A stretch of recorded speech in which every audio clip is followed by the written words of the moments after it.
Decision 84 Election Night continues.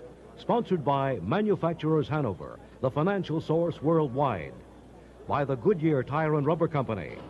And by AT&T, we're reaching out in new directions. Now from the NBC News Election Center in New York, here is Tom Brokaw. Good evening, everyone. It is now 8 p.m. Eastern Time, and a number of key states have closed their polls just in the last couple of minutes. Illinois, Massachusetts, Michigan, Missouri, New Jersey, Pennsylvania, Tennessee, Texas, Oklahoma, and of course many other states, especially in the West, still have their polls open. But if the current trend continues, and there is every expectation that it will, this is going to be perhaps an historic night for Ronald Reagan, because he is running a very strong race at this point. He is winning all of the states that he had to win in the South and in the Midwest, and the indications are that this could be a very big night for Ronald Reagan. We want to add 2 more states right now to Ronald Reagan's column. The state of New Hampshire, 4 electoral votes there. New Hampshire really beat up on Mondale twice this year. Gary Hart won the primary, and now Ronald Reagan wins in the general election. And also in the Great Plains, the state of Kansas. Color the state of Kansas blue with its 7 electoral votes for Ronald Reagan. Lyndon Johnson is the only Democrat to win Kansas since 1936. Ronald Reagan keeps the streak going tonight. And another big industrial Midwestern state, Ronald Reagan, the winner in the state of Michigan with its 20 electoral votes. Again, a state with severe economic difficulties during the past 4 years of the Reagan administration, but tonight it awards its electoral votes to Ronald Reagan. Ronald Reagan has won all of the states that we have been able to project up to this point, and as you can see, the map now is beginning to fill in. Blue for Ronald Reagan. When Walter Mondale wins a state, those states will be colored red. In the industrial Northeast, another key win for Ronald Reagan. NBC News now able to project the state of New Jersey for Ronald Reagan, 16 electoral votes there. The Democrats had hoped that the blue-collar vote in New Jersey, and especially the addition of an Italian Catholic on the ticket, Geraldine Ferraro, would help them in New Jersey, but apparently it has not. Another key win, 16 electoral votes out of New Jersey for Ronald Reagan. 270 electoral votes are required. Ronald Reagan is marching steadily toward that number, and it seems toward a much higher number. 166 he has added up at this hour, 8 p.m. in these. So far, no states that we have been able to call for Walter Mondale. 3% of the precincts have reported in nationwide. We're beginning now to see some votes, and as you can see, the lead that President Reagan and Vice President Bush have over Walter Mondale and Geraldine Ferraro is overwhelming at this time. That's a 24-point lead at this hour. That, of course, could change. We do want to take this opportunity to remind you that NBC News projects only after most, or if not all of the states have, all the polls in the state have closed, and we've begun to see some of the returns from that state. Now, in the upper Midwest, in the Great Plains, right up there in the Canadian border, the state of North Dakota, with farm difficulty in the farm economy out there, still the winner, Ronald Reagan. Color North Dakota blue for Ronald Reagan. Lyndon Johnson, once again, the only Democrat to win North Dakota since 1936. So we'll add those electoral votes to Ronald Reagan's column, and he now has 169. 169 electoral votes for Ronald Reagan. There was a lot of talk during the course of this campaign that Jesse Jackson would make the difference, especially in the South, which has been solid Republican territory in presidential elections. Well, look what happened tonight in one of the big southern states, the state of Texas. NBC News now projecting Ronald Reagan, the winner in Texas. 29 electoral votes. That's blue on our map. A Democratic governor down there. They split their Senate seats, but Ronald Reagan gets their presidential votes in the state of Texas. Tonight, 198 electoral votes for Ronald Reagan, now less than 100 away from the magic number of 270 that he requires to win. Let me show you now how the vote is shaping up in the South. It is a blowout for Ronald Reagan down there. Let's take a few key states if we can. First of all, in South Carolina, 4 years ago, Ronald Reagan won just by 1% of the vote in South Carolina, which has a heavy black population. Tonight, winning by more than 30 points in South Carolina. The Democrats had hoped that Jesse Jackson and a voter registration drive would make a big difference. So far, no indication that it has. In Mississippi, about the same situation. 4 years ago, Ronald Reagan won by just 1% of the vote there. Again tonight, he's winning by nearly 30 points in Mississippi, which has a black population of 28% of the registered voters in that state. In the state of Georgia, Jimmy Carter's home state, 4 years ago, the Carter-Mondale ticket won it.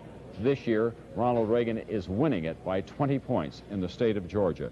And in Florida, Ronald Reagan, 3% of the precincts in so far.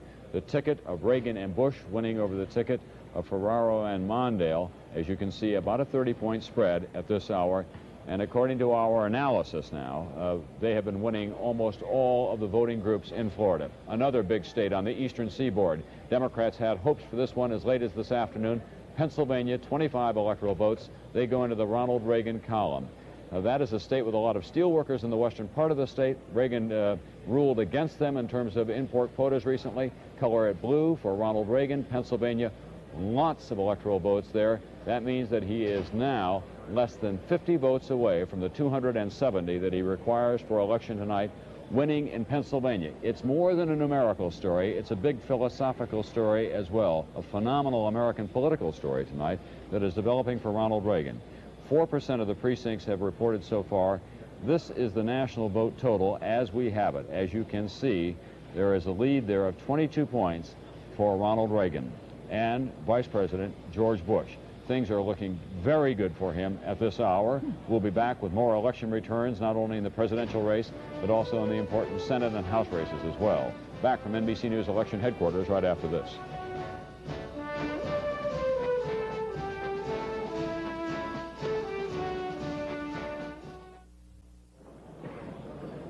NBC News continues counting the vote and showing the mood and the shape of the country tonight. On election night 1984, we're now able to project the District of Columbia for Walter Fritz Mondale, the Democratic candidate for President of the United States. 3 electoral votes. The District of Columbia is colored red now on our national map for Walter Mondale. He gets on the board. The Electoral College total, however, is very much against him at this hour. We'll show that to you right now. Walter Mondale has just 3 electoral votes. And look at President Reagan. President Reagan with 223 driving toward re-election. The magic number is 270. A reminder, polls are open in many states, especially in the West. There are lots of issues to be decided and a lot of races to be decided as well. You have the opportunity to vote still in those western states. The president tonight, however, is doing extremely well at this hour. It is now just a few minutes after 8 Eastern Time. Roger Mudd has some results for us at this time in the Senate races, I think. Roger? Tom, we've got a list, and we'll just work our way through from top to bottom, beginning in Texas. In the Texas Senate race, the projected winner tonight is Republican Philip Graham. He used to be a Democrat, and he must have pulled a lot of Democrats along with him, because tonight he defeated the Democratic State Senator Lloyd Doggett. In New Hampshire, the Republican incumbent Gordon Humphrey, the projected winner, defeating Democrat Norman Demours. Humphrey reelected for his second term. In Tennessee, we just heard Howard Baker, and his replacement in the Senate is Albert Gore Jr., the son of a senator. Albert Gore, the projected winner, a Democrat, defeating Republican State Senator Victor Ashe. In Maine, Republican incumbent William Cohen, reelected tonight to his second term. He defeated the Democratic State House Majority Leader Elizabeth Mitchell. Cohen, the winner in Maine. In Kansas, Nancy Kassebaum, the daughter of Alf Landon, reelected to her second term. Mrs. Kassebaum defeated James Mayer, a Kansas City banker. In New Jersey, the Democratic incumbent William Bradley, reelected to his second term. He defeated the mayor of Montclair, Mary Masheri, who spent about $600,000 and moved 2 points in the polls. And finally, in Oklahoma, the Democratic incumbent David Boren, the former governor, reelected to his second term, defeating the Republican William Crozier. Boren, the projected winner in Oklahoma. So let's take a rundown now of the other Senate races we've called, beginning with the great upset of the evening so far in Kentucky. The new winner, the new senator from Kentucky, Republican Mitch McConnell, defeating the Democratic incumbent Walter Huddleston. In Alabama, the projected winner, Democrat Howell Heflin, defeating Albert Lee Smith. In South Carolina, reelected to his 5th term, 81-year-old Strom Thurmond. In Georgia, reelected Sam Nunn. Sam Nunn, the Democrat. In Virginia, John Warner, Republican, reelected tonight, defeating Edith Harrison, the Democrat. And in Mississippi, the Republican incumbent Thad Cochran, defeating the former Democratic governor of Mississippi, William Winter. Tom? It's yours. Thank you, Roger. As you work your way through that list of states, I have a new set of states that we can now project that Ronald Reagan is the winner. Let us begin now in Tennessee. You'll recall that 4 years ago, he barely won that state, about 4,000 votes altogether. Tonight, Ronald Reagan is the winner of the electoral votes in Tennessee. Color that blue. The South beginning to be a solid blue block for Ronald Reagan on our NBC News election map. In the state of Connecticut, in the Northeast, in New England, the state of Connecticut, Ronald Reagan, the winner in Connecticut tonight. 8 electoral votes in Connecticut, according to our analysis of the votes that have been released, and, of course, the people that we talked to today as they left the voting place. Connecticut goes in the Reagan column. And down in the Southwest, which is solid Reagan territory, Oklahoma. Roger was just talking about the re-election of Senator Bourne, but the state of Oklahoma goes to Ronald Reagan tonight, according to our projection. 8 electoral votes in Oklahoma. They all go to Ronald Reagan, so that, too, is a blue state on our map. Blue is the color of victory for Ronald Reagan tonight. 270 electoral votes needed for election. Ronald Reagan is now just 20 votes away from the magic number. Walter Fritz Mondale, the Democratic candidate for president, has 3. They came from the District of Columbia. In Washington tonight, one of the president's chief political advisors, in fact, one of his oldest friends, is there at the headquarters, and he is Lynn Nofziger. Let's go to him now. Tom, thank you. There is nothing but joy here at Republican headquarters, and there is growing excitement as the tallies are put on the big map over our shoulder. Among the 6,000 or 7,000 people here growing more and more excited, I believe, is Lynn Nofziger, who is a consultant to the Reagan-Bush campaign. Mr. Nofziger, any surprises for you this evening?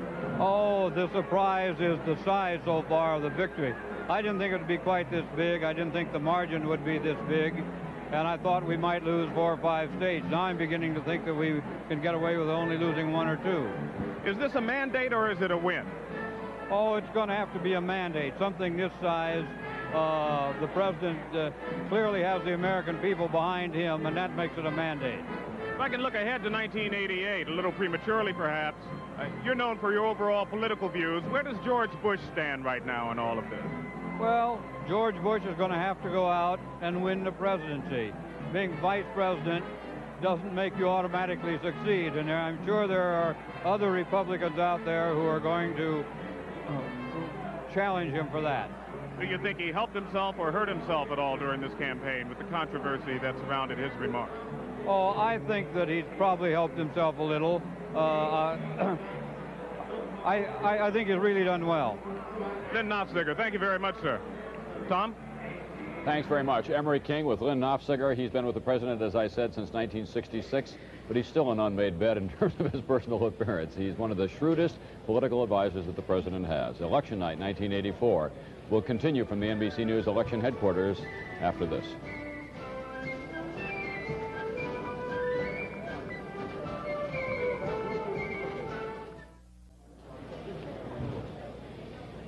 We're back at the NBC News election headquarters, where it looks like a very big night for Ronald Reagan. So far, he has won all of the states that we've been able to project. Walter Mondale has won the District of Columbia so far. By the way, if Reagan is reelected, he'll be the first in 12 years.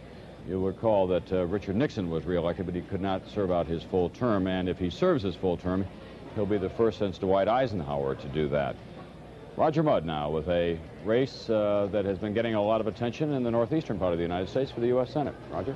It sure has, Tom. It's the Massachusetts seat being vacated by Democrat Paul Tsongas, and tonight we have a projected winner, and it's John Kerry. He's the old Vietnam, well, not the old, but the young Vietnam veteran. He's the Democratic lieutenant governor of the state, and he has defeated, according to our projection, the Republican incumbent, Ray Shammy, who tied himself tightly to Ronald Reagan. And interestingly enough, one of the critical elements in that vote was the number of women votes that Lieutenant Governor Kerry received.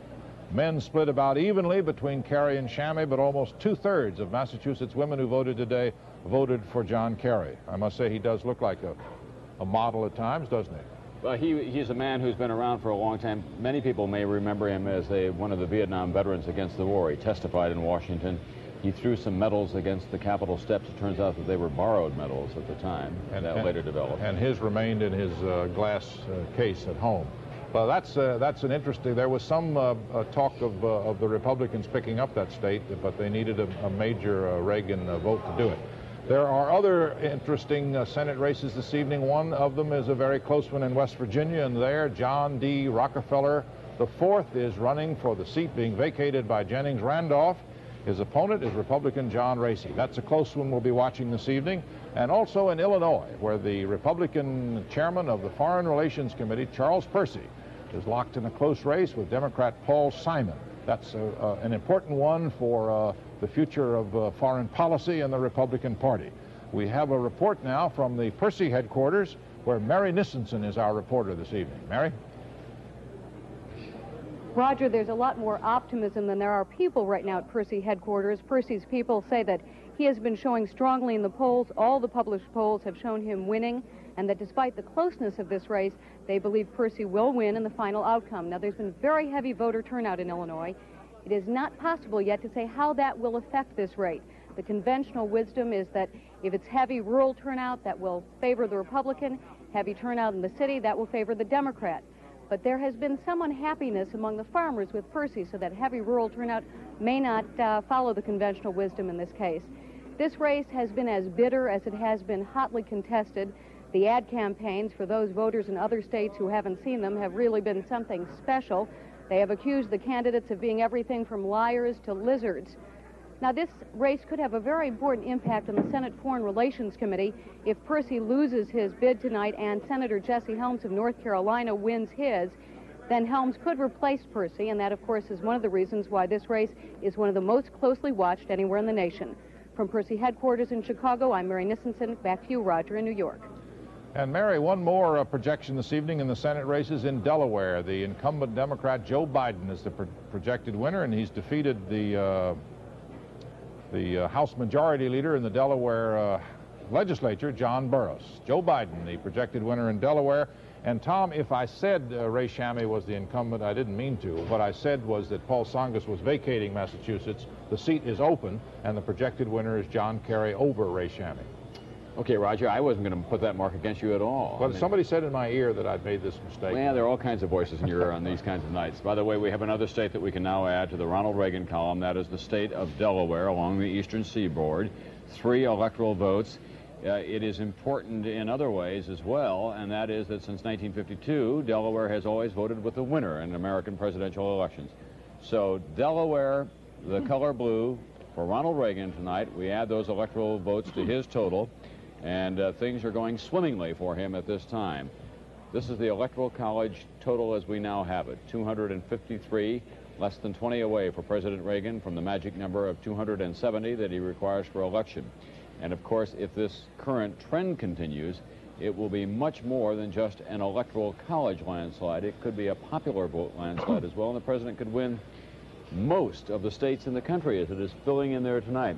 The Democrats had some hopes, for example, for Pennsylvania, John, in the closing days of the campaign, the closing hours. They did. They had hopes for a number of those states. They really thought Pennsylvania might come. We don't know yet about New York.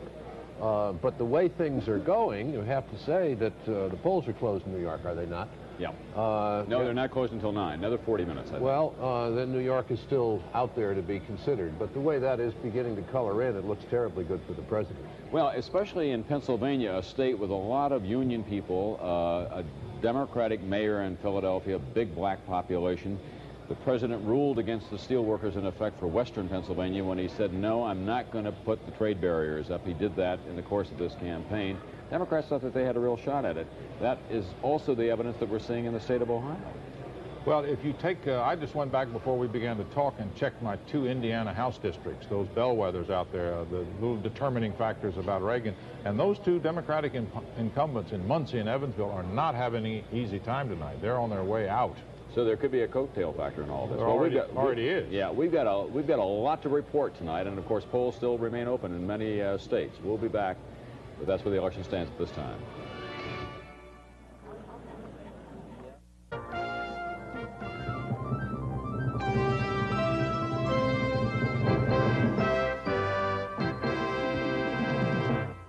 Decision 84 election night continues.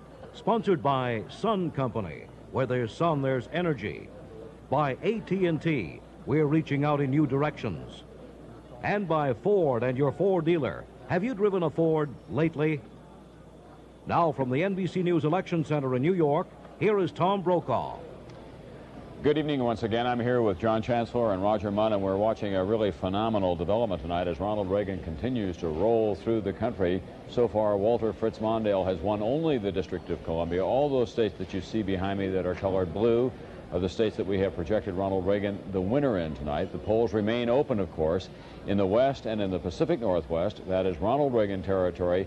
You still have the opportunity to vote there, not just for the presidency, of course, but for the many state and local issues that are on the ballot, as well as the congressional and Senate races that are at stake there. But if this trend continues, Ronald Reagan will be one of the most popular presidents of modern times. You remember that Dwight Eisenhower won by an overwhelming margin when he ran in 1952, a 55-44 margin. 4 years ago, Ronald Reagan won by a similar margin, and this time he may exceed Eisenhower's second re-election total. Here's the Electoral College vote as we have it right now. 405 votes for Ronald Reagan. He has exceeded the Electoral College total that his pollster Dick Wirthlin said that he would get, 400. Fritz Mondale with only 3, so that makes it an Electoral College landslide alone. And here's what's going on with the national vote. 27% of the precincts have reported in so far. The Reagan margin now has dropped a wee bit. It's down from 22 points down to 18 points. It's still in the landslide proportions, but it has dropped 2 or 3 percentage points in the last hour or so as we count the national vote. We are keeping track of 13 governor's races tonight as well. We want to share some of those with you. Republicans have been doing well, but in the state of Arkansas, the Democrats, 38-year-old Bill Clinton, elected to his 3rd term. Look at that boyish face, and he's already been in office 3 times in Arkansas. Elected once, then defeated, came back, and now he's been elected successfully to a 2nd term in Arkansas. But in Rhode Island, the state of Rhode Island, Edward DePrett, who is the mayor of Cranston, Rhode Island, and a Republican, that governor's office goes from a Democrat to a Republican this time. Joe Gary retiring in Rhode Island. And in Missouri, the Republicans hang on to the governor's chair out there. Kit Bond retiring, and John Ashcroft, the Attorney General of the state of Missouri, another Republican, is the winner in Missouri tonight. We want to show you some vote returns around the country in some of these governor's races. In the tiny state of Vermont, with 22% of the precincts reporting in, we have an interesting situation developing up there tonight. Madeline Kunin is attempting to become the first woman to be elected governor of Vermont, and it is a very close race as we have it at this time. Madeline Kunin running a very close race in Vermont. In West Virginia, here's the situation in West Virginia. Jay Rockefeller vacated the governor's office in West Virginia so that he could run for the U.S. Senate. Roger Mudd earlier tonight projected that he would win that seat. And in West Virginia, we are projecting that Arch Moore will be elected governor of that state, even though he is now trailing in the popular vote with 1/4 of the precincts counted so far. In North Carolina, again, a Republican picks up the seat. That is Congressman James Martin. He's 48 years old. He beat the Attorney General of North Carolina, Rufus Edmonston, who was the counsel to Sam Ervin during the Watergate hearings. In Delaware, 83% of the precincts reporting there. The governor's office stays Republican. The winner is Michael Castle. He is the lieutenant governor of that state, and he was the hand-picked successor of the outgoing governor, Pete DuPont. And in Missouri, I think that's all the returns that we have. In Missouri for governor, 43% of the precincts in so far. This is the popular vote. Ashcroft, a runaway winner over Rothman, who is the lieutenant governor of the state, 57-43, so a big Republican win with nearly half the precincts reporting in Missouri so far. That's where we stand in some of the governor's races around the country. Republicans doing well there as well, and perhaps it may be the coattail effect. Roger Mudd has been keeping track of some of the congressional races. More important, the balance of power in the House of Representatives in the second Reagan term. Philosophically, will it be more conservative, more liberal, more moderate? Roger's now prepared to answer those questions for all of us. Aren't you, Roger? Well, I'll take a crack at it. NBC News is now ready to take a first rough cut of what we think the 99th Congress is going to look like in the House of Representatives, and this is the way we think it's going to be. It'll tighten up after a while, but this is it. The new House, 250 Democratic seats, 185 Republican seats. That is a net gain for Republicans of 17. If they had gained 26, they would be back where they were 2 years ago. That means the Democratic majority of 99 now drops to 65. That's the number. A pickup, an estimated Republican pickup of 17 seats. They had hoped to get 26. 17 is our rough estimate. We'll be refining that later on as more of these House races come in. Now let's take a look at the ideological division in what we think the new House will be. The new House, liberal, 218, conservatives, 217. That is a conservative gain of approximately 14. And that gives what we think will be to the new House in the 99th Congress a one-vote liberal majority. Of course, when you talk about majorities and minorities, it all depends on what the vote is, because those are changing sands and changing combinations. Well, but Roger, what do you think that would mean, say, for the MX, which is going to come up? Well, let's see. The MX, my recollection is the MX has always had, the anti-MX bloc in the House has always had a 33-vote margin. That's the MX vote. So 17 cuts it in half, but does not reduce it. I think that means that still in the House of Representatives, there is not majority opinion for the funding of the MX. On, say, the aid to the covert aid in Nicaragua, that has always carried by just a vote or two. Not carried by a vote or two, so this might change that. Can we agree that the headlines tomorrow may say that the Republicans didn't do as well in the House as they had expected or hoped to do, given the size of the president's lead tonight, and that the coattails of the president were not as long as the Republicans would have liked? Well, if it stays where it is, and that could change, of course, but if it stays there with only a 17-vote gain, I think that that's absolutely the case. Let me correct myself. The MX margin was very narrow. That's what I thought. The funding of the covert aid in Nicaragua was a greater margin than that.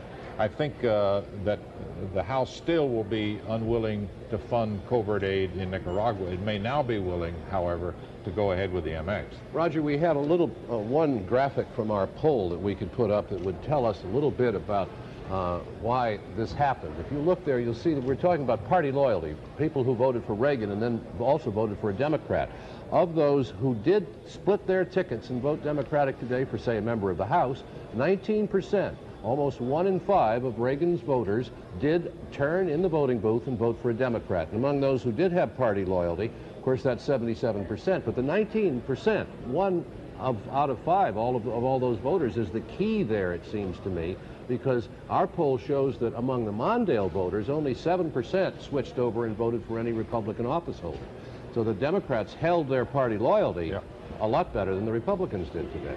Well, that's going to be a key thing that we're going to be watching throughout the evening here at NBC. What happens in the House of Representatives, the plus or minus gain for the Republicans, and of course the philosophical shift of the House as well. I've just been talking on the phone with someone who has been seeing Walter Mondale in Minnesota, and he says Mondale's doing real well. It's what didn't come as a total surprise to him. He talked to some members of his staff, and he's a pro. He's been at this a long time. He's been in electoral politics now for, what, 35 years or something? Still a big blow, no question about it, but he had great crowds at the end, and that must have been comforting to him. We'll be back with more on Election 84 right after this.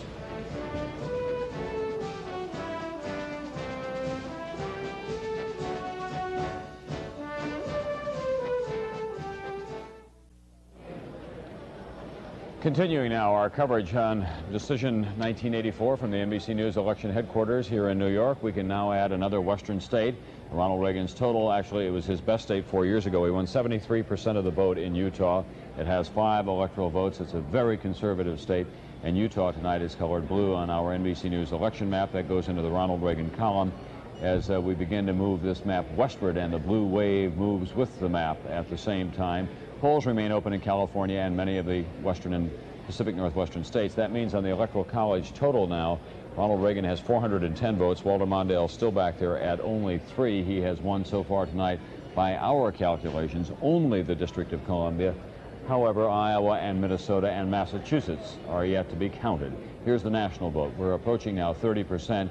And as you can see, the Reagan-Bush lead over Mondale and Ferraro is 18 points. It was as high as 22 points for a time, but now it's drifted back to 18 points. It still is a win of great proportions for the President of the United States tonight as he goes into a second term. Two people who have been very active in national politics in the course of this past year. One is a candidate for the Democratic presidential nomination. One who is expected to be a candidate for the Republican nomination for president in 4 years are with us at this time. Jack Kemp is in Buffalo, New York tonight. He's the Republican congressman from that area. And in Denver, Colorado tonight, we have Senator Gary Hart, who is standing by. He, of course, contested Walter Mondale for the Democratic presidential nomination. Let me begin with you, if I may, Senator Hart. We had a lot of these late-night conversations. Maybe we can begin this one on a slightly different plane. How are the Democrats going to be able to put themselves back together after this election? I was talking with one earlier today, and he said that the message is quite simple. Democrats are going to have to convince the nation that they're as interested in expanding the pie as they are in cutting it up. Is that a fair summary? Oh, I think it is, and it's frankly one of the issues that I try to put forward for our party in the nomination race. But I am very optimistic about the future of this party, primarily because of the caliber and quality of the elected officials we have in the Congress and that we're putting forward for all offices. There are a new generation of leaders coming on that understand the need for our party to lead in economic growth and opportunity, and also to reform our defenses so that we can afford to defend this country without bankrupting the Treasury. And that's exactly what our leadership is going to do in the 80s and 90s. Jack Kemp in Buffalo, New York. Let me ask you, a lot of people were concerned, Republicans and Democrats, by the way, that the president may end up this evening with a blank check, do whatever he wished that he could do. According to our calculations, you'll pick up about 17 seats in the House. That could change one way or the other. Do you think you have a blank check for the next couple of years? No, I don't think any elected official, Tom, has a blank check. But there certainly is a mandate to the president and to those of us who are re-elected to the Congress and new men and women elected to the new Congress to keep the country growing, make it grow even more. I think the mandate that I hear from the electorate tonight all over this country, and I know in my hometown of Buffalo, New York, is to bring down unemployment, balance the budget through more economic growth. If we're not balancing the budget through growth, what steps can we take towards simplification of the tax code and monetary reform and things like enterprise zones to get those deficits down, get unemployment down, bring down interest rates? There's where the mandate is, at least as I read it. Senator Hart, do you have any argument with that? Oh, yes, I do. Because of the kind of campaign Ronald Reagan chose to wage, he does not have a mandate. What we had was a personality contest. The president and his keepers and advisors kept him away from presenting any kind of a concrete vision for this country's future. Any kind of a policy to reindustrialize America or to train our workers or to reverse the arms race instead of expand it into space. I think Ronald Reagan missed a wonderful opportunity to create a mandate for himself. He cannot go to the Congress now with any blueprint for this nation's future and claim that the American people voted for it. Jack Kemp, what Tom, about that? Well, I strongly disagree with Gary Hart. It is so obvious that the things that the president was talking about were closer to the mainstream of what the American people want for this country. They want private enterprise growth, not more growth of the public sector, government. They want tax simplification and lower rates, something that Gary Hart and Walter Mondale have refused to talk about.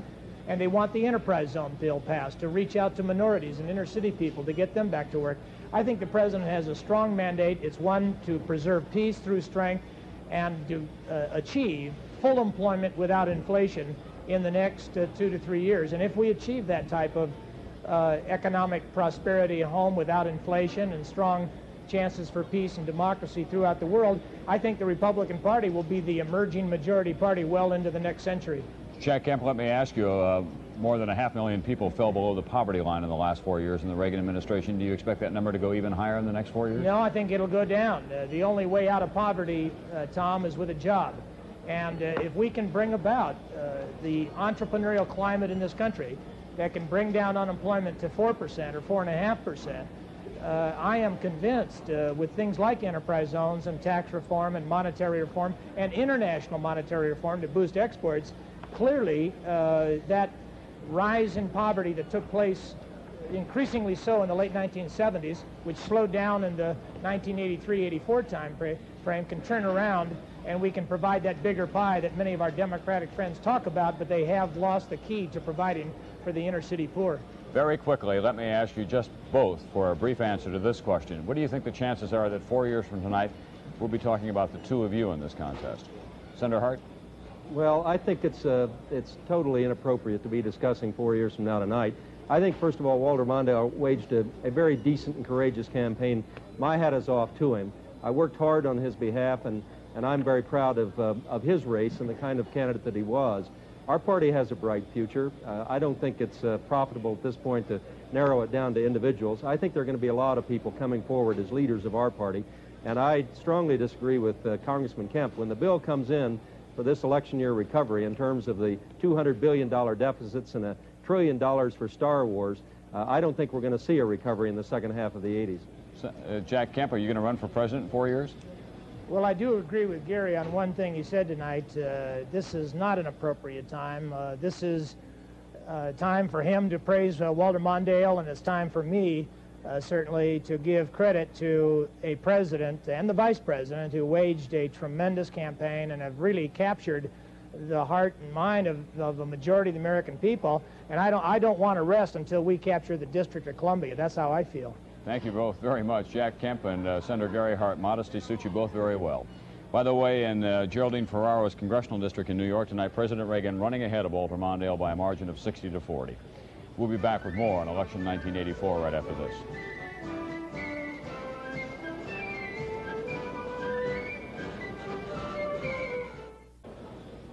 It's coming up on 10:20 now in the East, and we can add another Western state to the column for Ronald Reagan tonight as he continues to sweep across the country with a very impressive both popular vote total and electoral college total. The state of Montana now, NBC News projecting Ronald Reagan the winner in the state of Montana. This is the 5th presidential election in a year, in a row, that Montana has gone with the Republican, even though it does have a Democratic governor. In the electoral college total, this is how it adds up at this time. Walter Mondale trailing with only 3 electoral college votes, but look at this for President Reagan now.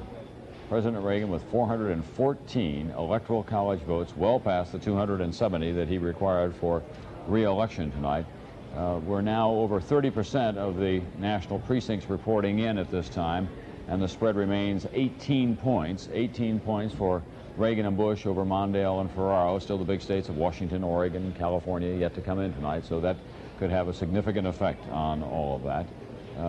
Roger Mudd is keeping track of the congressional and the Senate races tonight, and I think that he has some fresh information for us and all that. Not that you haven't had fresh information all night long, Roger. There is a real fight going on in Illinois. That's Percy and Simon, and the popular vote indicates that that Simon is doing quite well in Chicago and Cook County, as you would expect, and in the southern part of the state where he's from. He is leading Charles Percy 53% to 46% with a little less than a third of the precincts in. Percy is doing quite well in the suburbs in the northwest part, and in Nebraska.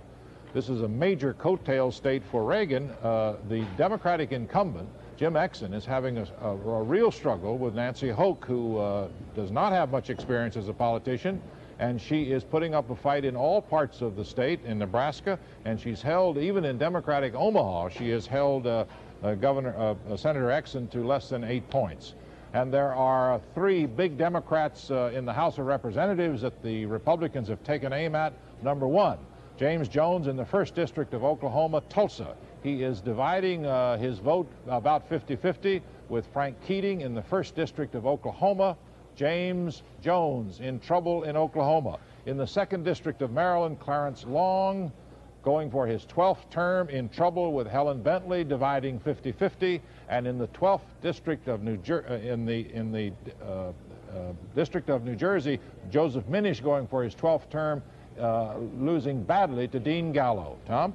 So, the shape of the House of Representatives yet to come tonight, but it looks like the Republicans are picking up some seats. That's where the election stands at this time.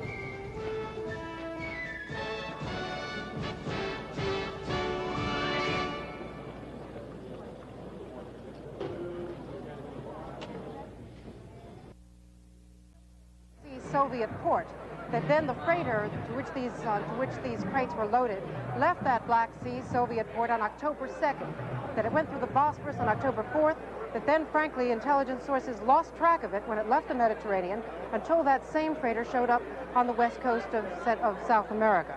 President Reagan, we are told, is being notified at the party that he arrived at about 1 hour ago here in Los Angeles, a private party. He's being notified of this Soviet challenge to him on the eve of his apparent re-election victory. Obviously, this is something that the president is going to have to deal with almost immediately. As you heard Chris Wallace report earlier, he had said during a brief interview while he was watching the election returns that one of the things that he was most interested in doing was in repairing relationships with the Soviet Union. But he said that it was not up to him to make the first offer on arms control, that it was up to the Soviets since they left the table. Now it appears that, as some specialists had been anticipating, the Soviets are preparing to challenge the administration in Central America, not on the arms control issue. Tom? Thank you, Andrea. Do we have any sense that the president is about to take some kind of an action, or has he instructed his intelligence community or the State Department to instigate any diplomatic moves? Has he been in touch with the Soviet Union at all?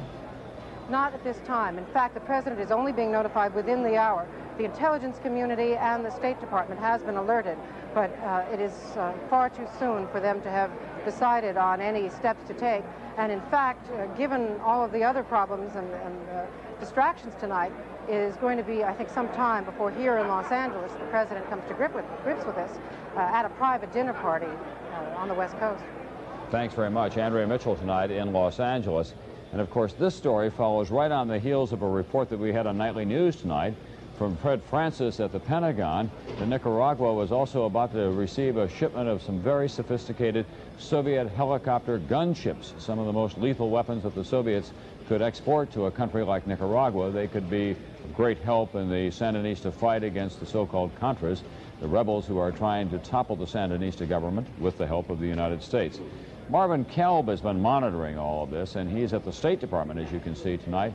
Marvin, what are you hearing there? Not just about this specific incident with the MiG-21s arriving in Nicaragua, but about plans that the Reagan administration may have for the Sandinistas and Nicaragua and for the Contras in Nicaragua in a second term.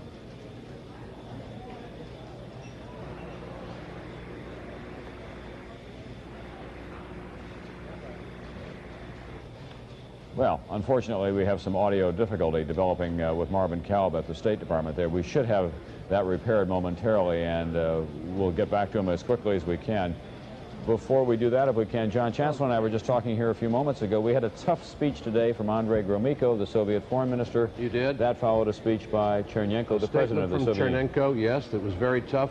What I find interesting about this, and perhaps it's too technical, Tom, is that if the Soviets had decided to make a bold stroke by having the planes or the parts of the planes arrive on the night that Reagan is enjoying his victory, it's pretty hard to get a ship in there all the way from the Black Sea to coincide with this. So that either this is a longer-range Soviet strategy that they're following, that they'd embarked on last October, or the timing of it comes from American intelligence sources who would want to put it out tonight for whatever reasons I can't imagine. Yeah, it is hard to know. Of course, the Sandinistas just had their own election on Sunday, an election that the administration quickly called a hoax. That's right. The Sandinistas were overwhelmingly re-elected to their positions, or elected in the first order, and they have been predicting all along that the United States was planning some kind of an invasion of Nicaragua, an invasion that has not yet occurred if it were ever to occur.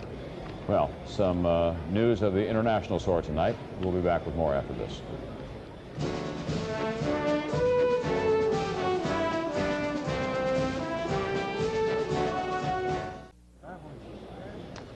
Well, as we were saying a few moments ago, the president was told tonight that the Soviet Union has shipped anywhere from 12 to 18 MiG-21s to Nicaragua. He was told that tonight as he was celebrating an election victory of landslide proportions, both in the popular vote and in the Electoral College vote in California. We asked Marvin Kalb about any plans that the State Department had in a second Reagan term for Nicaragua generally, and specifically about the arrival of these sophisticated new weapons in that tiny country. And unfortunately, we had some audio difficulty. I'm told now that that has been repaired. And Marvin, it's always good to hear from you. Right. Well, Tom, what I am hearing here from an informed official is that U.S. intelligence has been tracking this ship for quite a bit of time now. There may be a dozen high-performance aircraft on that freighter. This is not anything that can happen overnight. This is a long-term, or it has to be, a long-term Soviet strategy to try to build up the Nicaraguan forces. They intend to do that whether or not the election is taking place. I think it would be a blunder to try to link one with the other. Marvin, what about generally the policy of this administration in Central America in a second term? The president tonight is getting, as you can see in the map behind us and everything that we've been saying, a real mandate. I mean, it's an endorsement of his policies. He didn't back away from his Central American policies in the course of the campaign. Anything activist in mind, or are they going to be more peace-seeking this time? Well, I think that one of the things that comes through is that the administration keeps on talking about the effort to pursue a peaceful settlement in Central America. But what I have been hearing now for at least 3 or 4 weeks is that once the election is over, and I believe that the people who told me this probably knew that there was some movement of Soviet military supplies into Nicaragua, or that the supplies were coming. These officials have told me that we are going to pursue what they call a more muscular foreign policy in Central America. What do you mean by muscular? They mean a more military-oriented policy.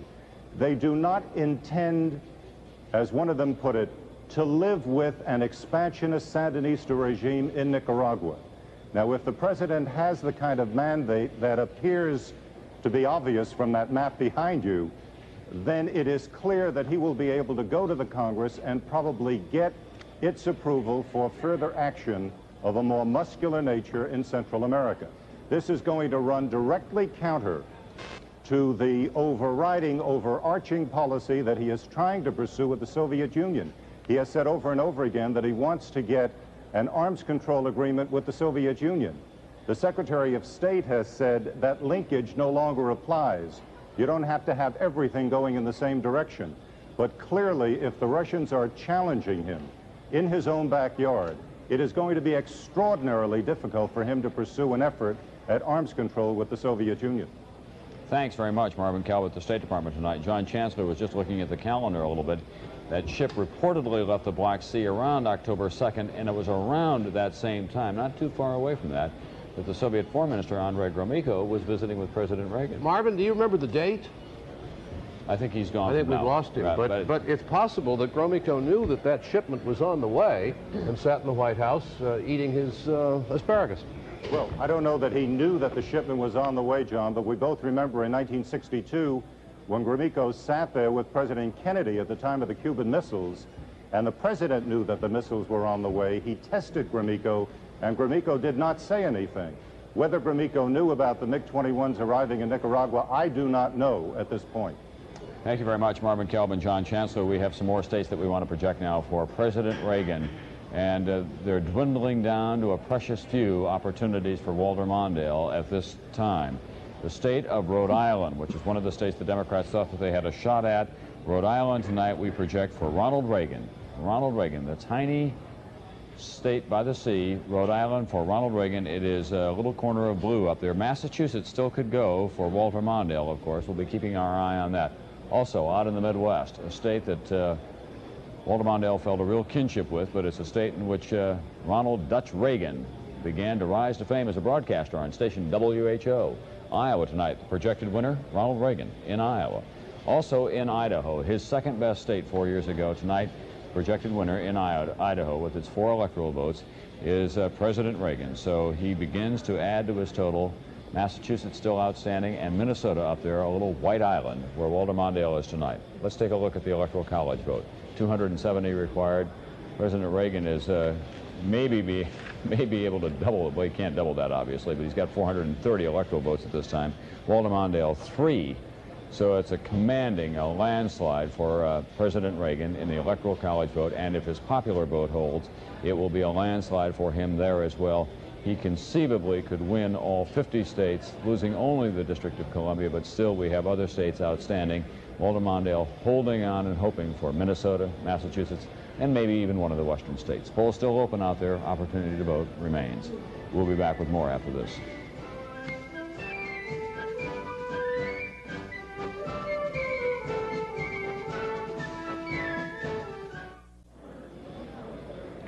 Roger Mudd's been just as busy as he can be over there, keeping track of those 435 House seats that are up for election tonight and the 33 Senate races. You got some projections for us in the Senate, Roger? Tom, the number of unsettled Senate races is getting smaller and smaller. We have some quick projections for you in Iowa. This is a critical race for the Democrats, and tonight we project the new senator from Iowa is Tom Harkin. He's a former congressman, and he has defeated the Republican incumbent Roger Jepsen, who was in for just one term.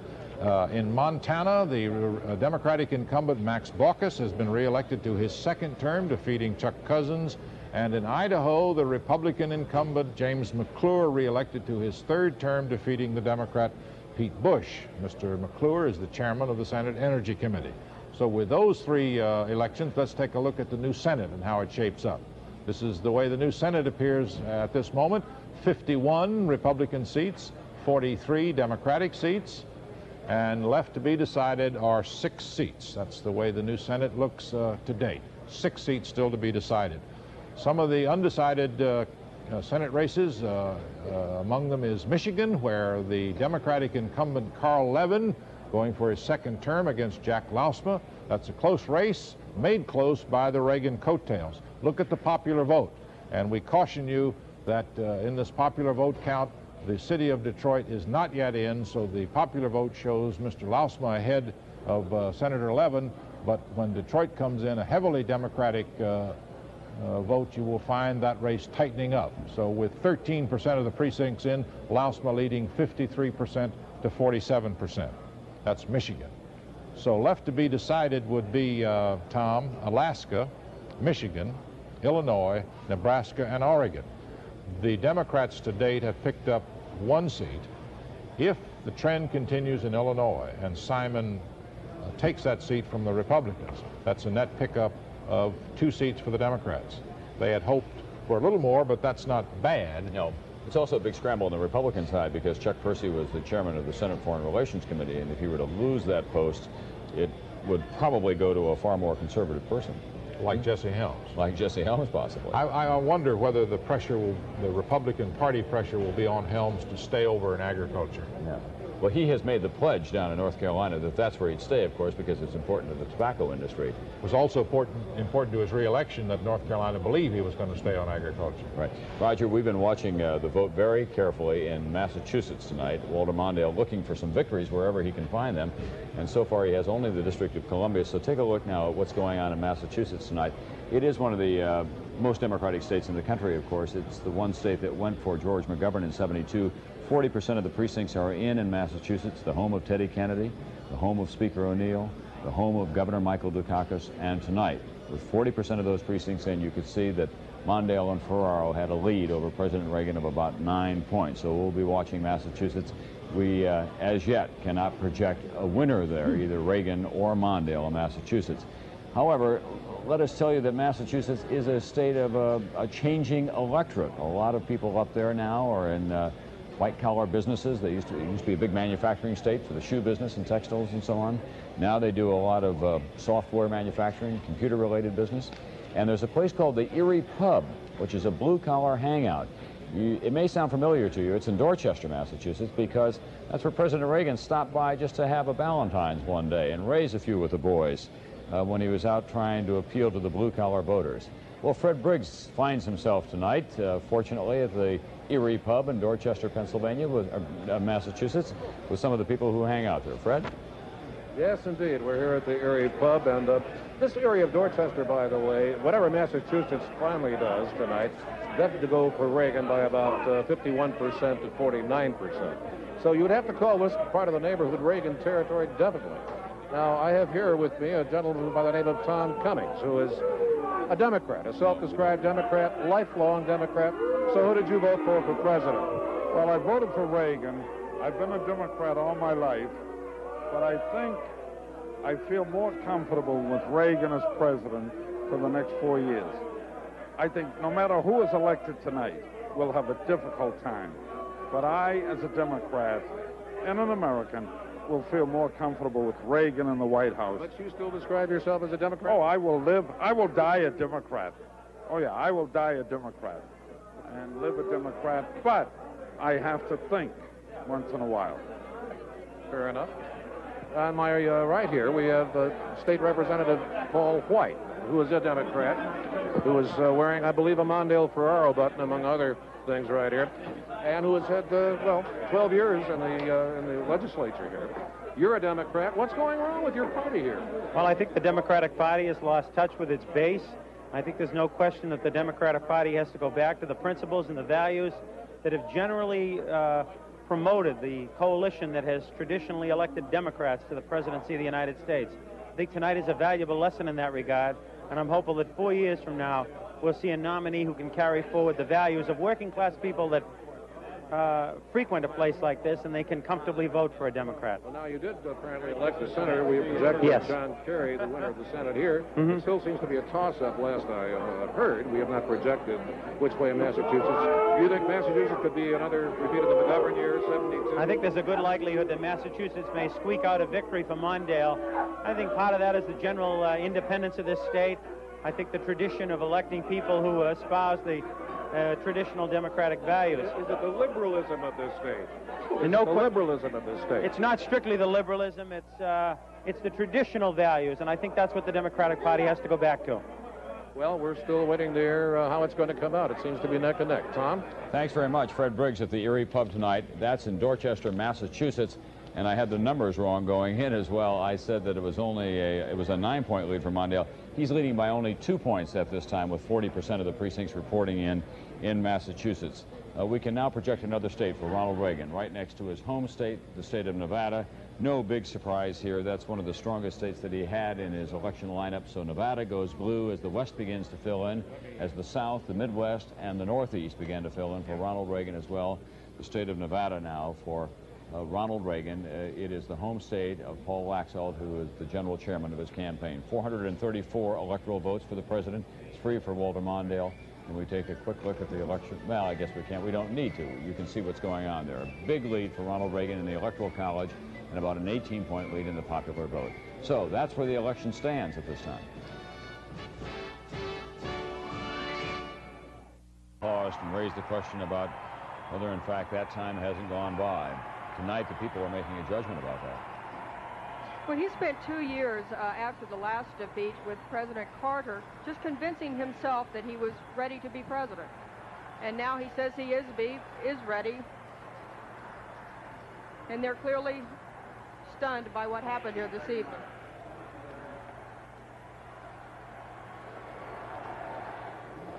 Thank you very much. Thank you. Thank you very much. Thank you very much. Thank you. A few minutes ago, I called the President of the United States and congratulated him on his victory for re-election as President of the United States. Please. He has won. We are all Americans. He is our President, and we honor him tonight. Again tonight, the American people in town halls, in homes, in firehouses, in libraries, chose the occupant of the most powerful office on earth. Their choice was made peacefully, with dignity, and with majesty. And although I would have rather won,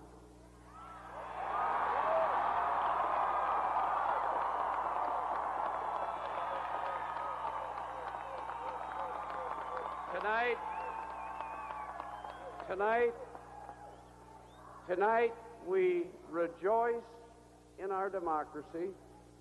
We rejoice in the freedom of a wonderful people, and we accept their verdict. I thank the people of America for hearing my case. I have traveled this nation, I believe, more than any living American. And wherever I've gone, the American people have heard me out. They've listened to me. They've treated me fairly. They've lifted my spirits, and they've added to my strength. And if there's one thing I'm certain of, it is that this is a magnificent nation with the finest people on earth.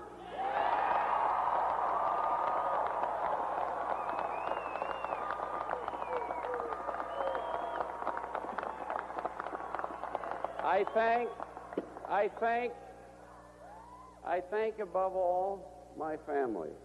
How lucky I am.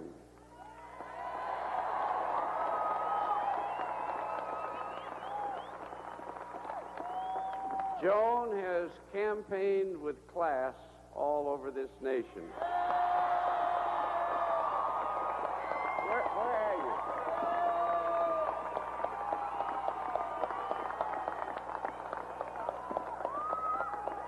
And we're very, very proud of our kids, Ted and Eleanor Jane and William. Everywhere they went, they got us support.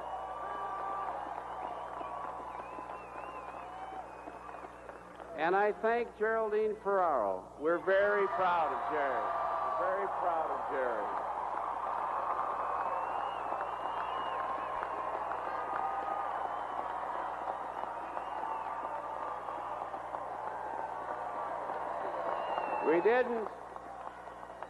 We didn't win, but we made history, and that fight has just begun.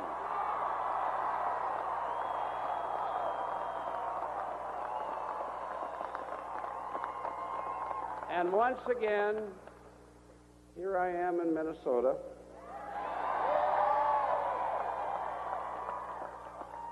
In over 24 years, never once have the people of Minnesota turned me down, including tonight.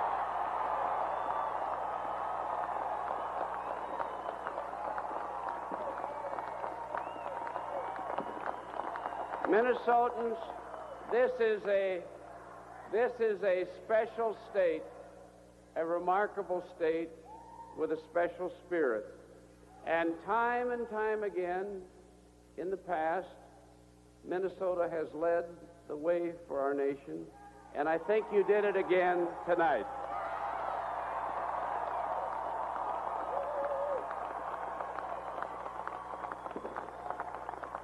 And I want to especially thank my staff, Jim Johnson and the whole crew, my workers and my volunteers all over this country. What a special group of Americans they are. I know what you've sacrificed for me and for my country.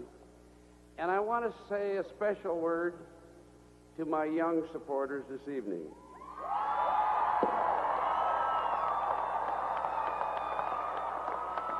I know how you feel because I've been there myself. Do not despair. This fight didn't end tonight. It begins tonight.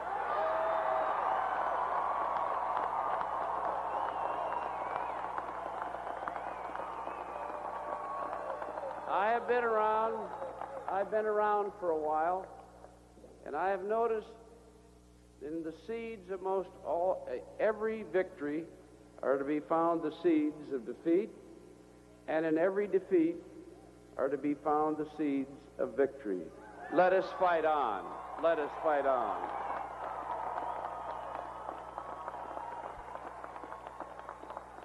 My loss tonight does not in any way diminish the worth or the importance of our struggle. The America we want to build is just as important tomorrow as it was yesterday. Let us continue to seek an America that is just and fair.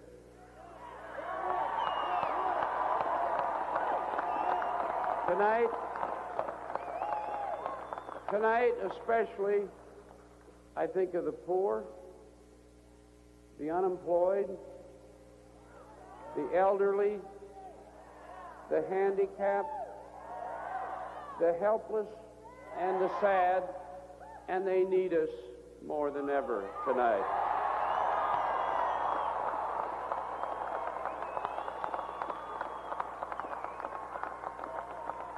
Let us fight for jobs and fairness.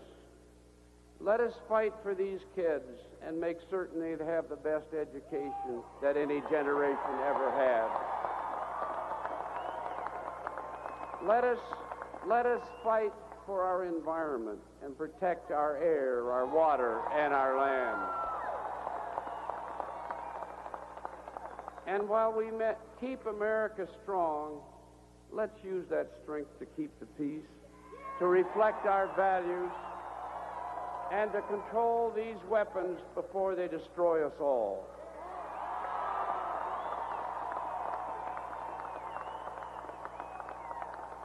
That has been my fight.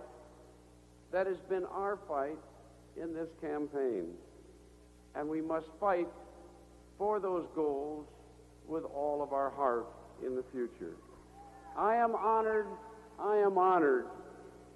by Minnesota, by all the people of this country that have permitted me to wage this fight. What an honor it is. And I'm at peace with the knowledge that I gave it everything I've got.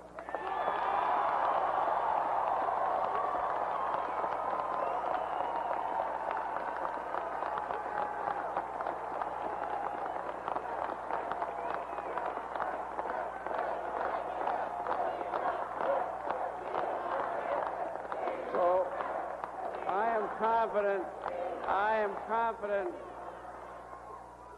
am confident that history will judge us honorably. So tonight, let us be determined to fight on.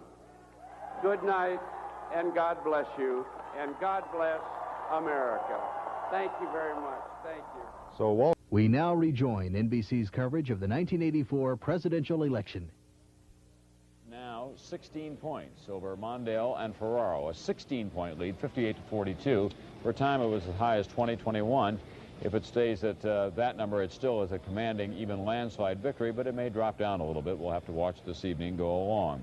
So that's the national vote. Those two states that I talked about that we have not been able to make a call in yet because it's still too close for us to make the kind of projection that we would like to. Let us begin in the state of Massachusetts, if we can. Up in the northeastern part of the United States, show you the popular vote in Massachusetts tonight. Well, maybe there we can. 61% of the precincts reporting in.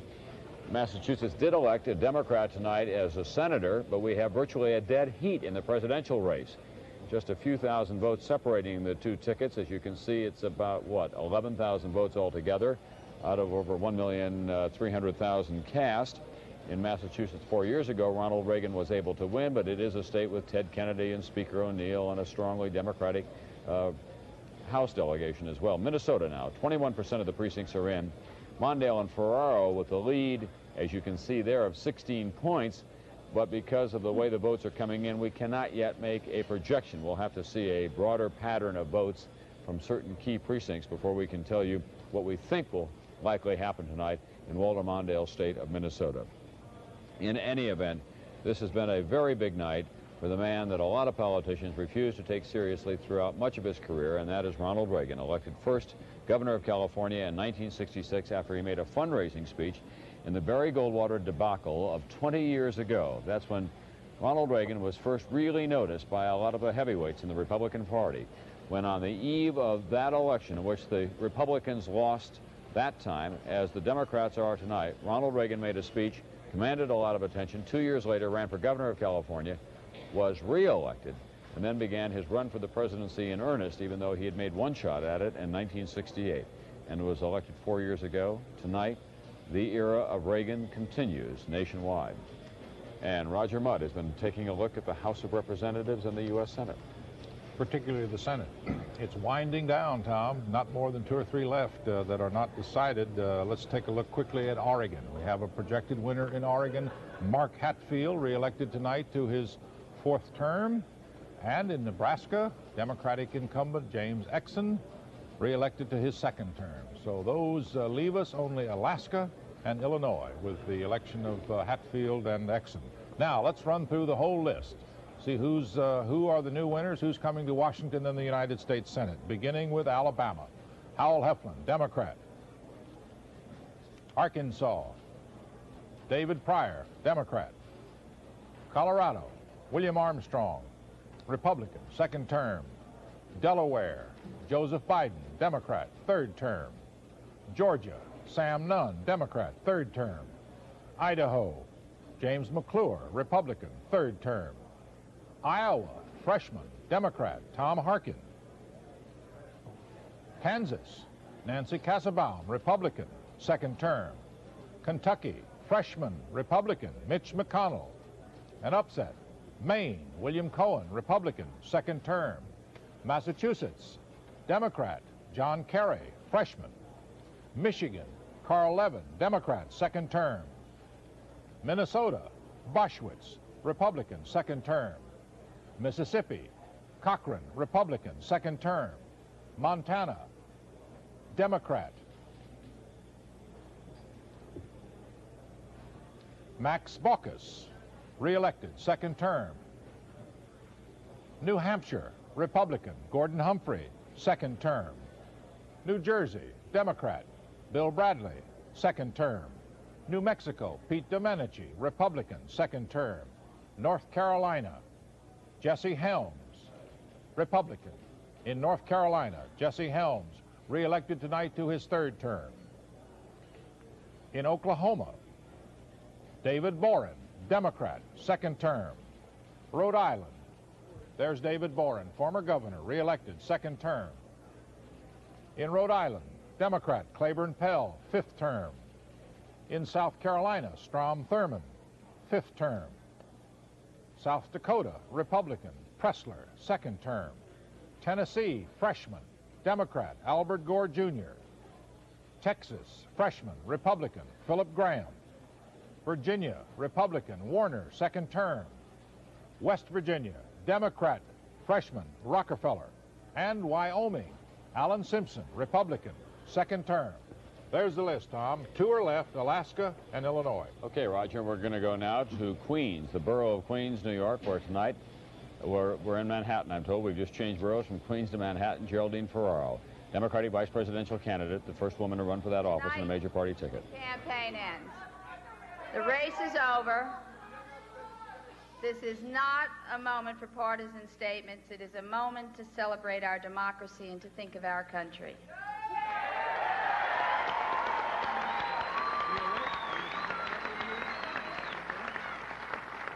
The American people have put their trust in President Reagan. And in the interest of the nation, with hope for the future, I ask all Americans to join together, work together, and pledge our support for our president in the search for a more just society, a strong America, and a world at peace. Tonight, I would also like to thank my running mate and my friend, Walter Mondale.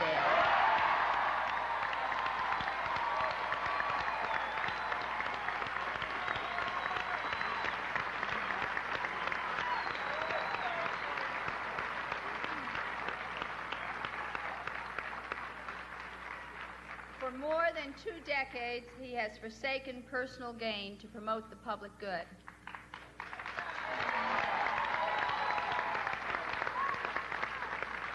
He has fought for people who need our help. He has stood up for every decent cause in the last 25 years.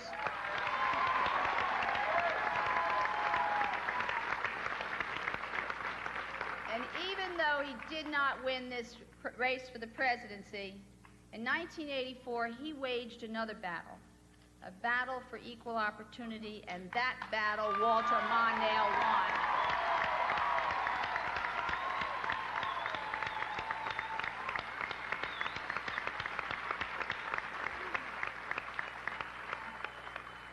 For 2 centuries, candidates have run for president. Not one from a major party ever asked a woman to be his running mate until Walter Mondale.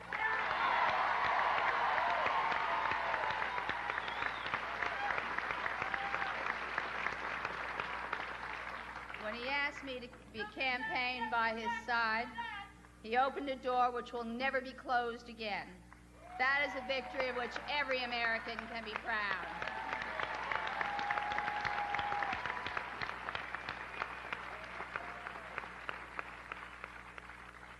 Campaigns, even if you lose them, do serve a purpose. My candidacy has said the days of discrimination are numbered. American women will never again be second-class citizens.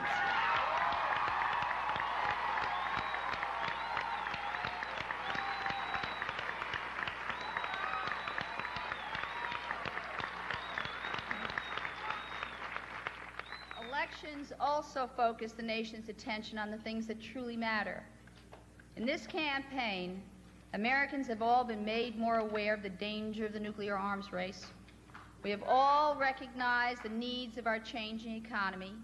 We have all been reminded of the millions of Americans who have been counted out before their talents have been added up, and we can all take pride in those accomplishments. We live in a time of exciting change.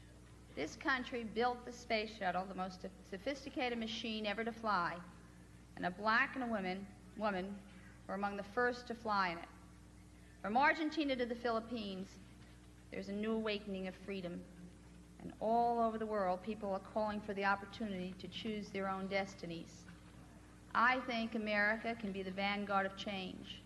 I have faith in the American people, and I believe in this country. Our society is the fairest on earth, but we can work even harder for fairness. Our nation is at peace, but we can do even more to reduce the risk of war. America is a great nation. America is a great nation, but if there's one thing that our campaign has stood for, it is that our country can be even greater.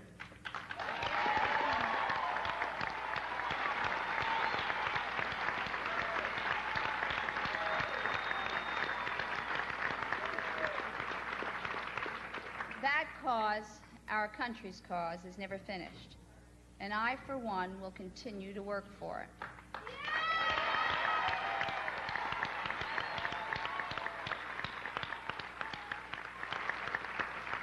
Tonight brings an end to a long campaign. This is a moment to rejoice in our democracy. It is also a moment for us to be proud. All of us can go to sleep tonight confident that we did everything we could to win this election.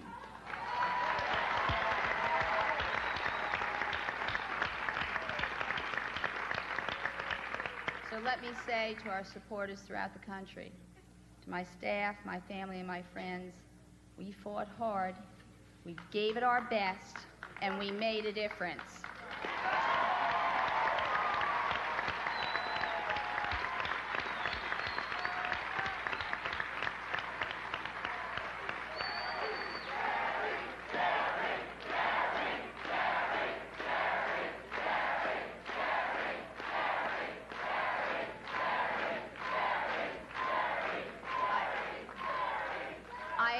To be proud of what we have done.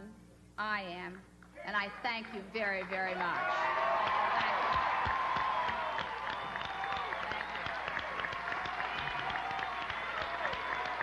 Thank you.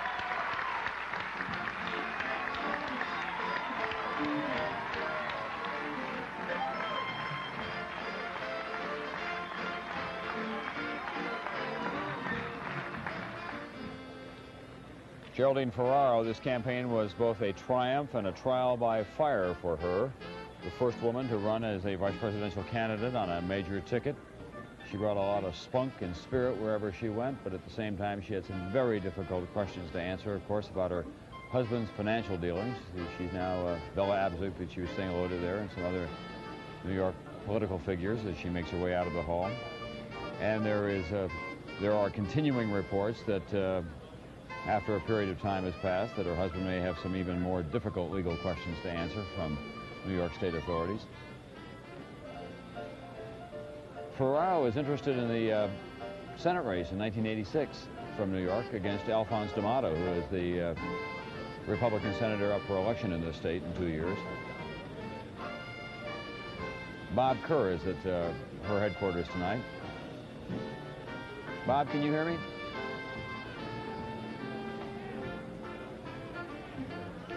Well, he may not be able to hear us because of the noise.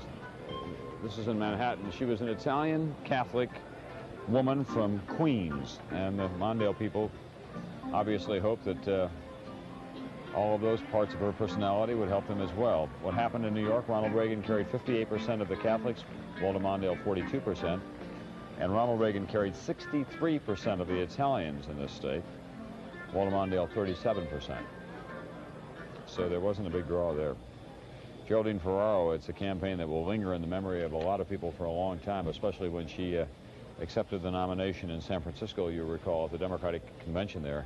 A lot of women in that audience that night there were very moist-eyed, and a lot of women across the country were very taken with the idea that a woman could run for vice president. The Democrats had hoped against hope that there might be a kind of secret woman's vote that would be exercised today. Women would say to pollsters, yes, I'm going to vote for Ronald Reagan in the presence of their husband, and then go off and the privacy of the voting booth, they would cast the ballot for Walter Mondale and Geraldine Ferraro because, in fact, she was a woman running for vice president of the United States. At any rate, we'll be hearing more from Geraldine Ferraro. She had to give up her House seat. She was a popular and increasingly powerful member of the House of Representatives, but I think that there's a very good possibility that she'll be running for office once again, perhaps for the Senate from New York. At any event, we'll be back with more from election night 1984 after this.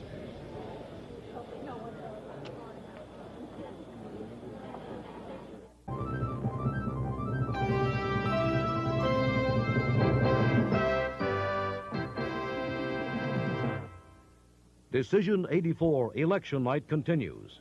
Sponsored by Ford and your Ford dealer. Have you driven a Ford lately? And by AT&T. We're reaching out in new directions. Now from the NBC News Election Center in New York, here is Tom Brokaw. Good evening. I'm here with John Chancellor and Roger Mudd, and the map behind me tells the story from sea to shining sea, with the exception of Minnesota and Massachusetts and the District of Columbia. It is Ronald Reagan country tonight in this presidential contest. The people who work with him are already talking about a mandate. Well, we'll have to wait and see on that because we don't know the shape of the Congress finally. 57% of the precincts nationwide have been counted now, and as you can see, the president has a lead of 18 points. Vice President Bush and President Reagan leading Mondale and Ferraro by 18 points, with more than half of the precincts having been counted nationwide. That adds up to an electoral college landslide tonight, as well as a popular landslide if it stays at that. We can already tell you what's happened in the electoral college. It's going to be enormous. 270 required. The president has 505 electoral college votes at this time. Here are some other electoral college landslides from history. John Chancellor pointed out to us a few moments ago that Alf Landon got 8 votes when he ran against FDR for his second term in 1936. Franklin Roosevelt, he ended up with 523 electoral votes, and Alf Landon received only 8. In 1964, it was Lyndon Johnson against Barry Goldwater, another landslide win. Goldwater ending up with 52 electoral votes. 1972, Richard Nixon and George McGovern. George McGovern getting 17 electoral votes, those from the District of Columbia and the state of Massachusetts. His only victories on that night, Richard Nixon 520. 4 years ago, Ronald Reagan won an electoral college landslide. He received 489 that night. Jimmy Carter won 6 states and 49 electoral votes. It seems unlikely tonight that Walter Mondale will do that well. In fact, he cannot. If he wins Minnesota and Massachusetts, he cannot get up to the Carter total of 4 years ago. So that's where that stands. It's an enormous win for President Reagan tonight. 70% of the precincts have now been counted in Massachusetts. As you can see, we have virtually a dead heat there, about 5,000 votes separating them out of 1,500,000 that have been cast so far. And in Mondale's home state of Minnesota, more than a quarter of the precincts have been counted. Mondale counting on a win in his home state. He said the state has never turned him down, and he doesn't expect it to tonight. He now has a lead there, as you can see, of 57-43 over the ticket of Ronald Reagan and George Bush. The president went into Minnesota in the final hours of the campaign, stopping off in Rochester, Minnesota on Saturday, and held even a mini news conference. Some people thought that the Gipper was trying to run up the score, as they put it, and he said, no, the Gipper just believes in playing until the final bell has been sounded.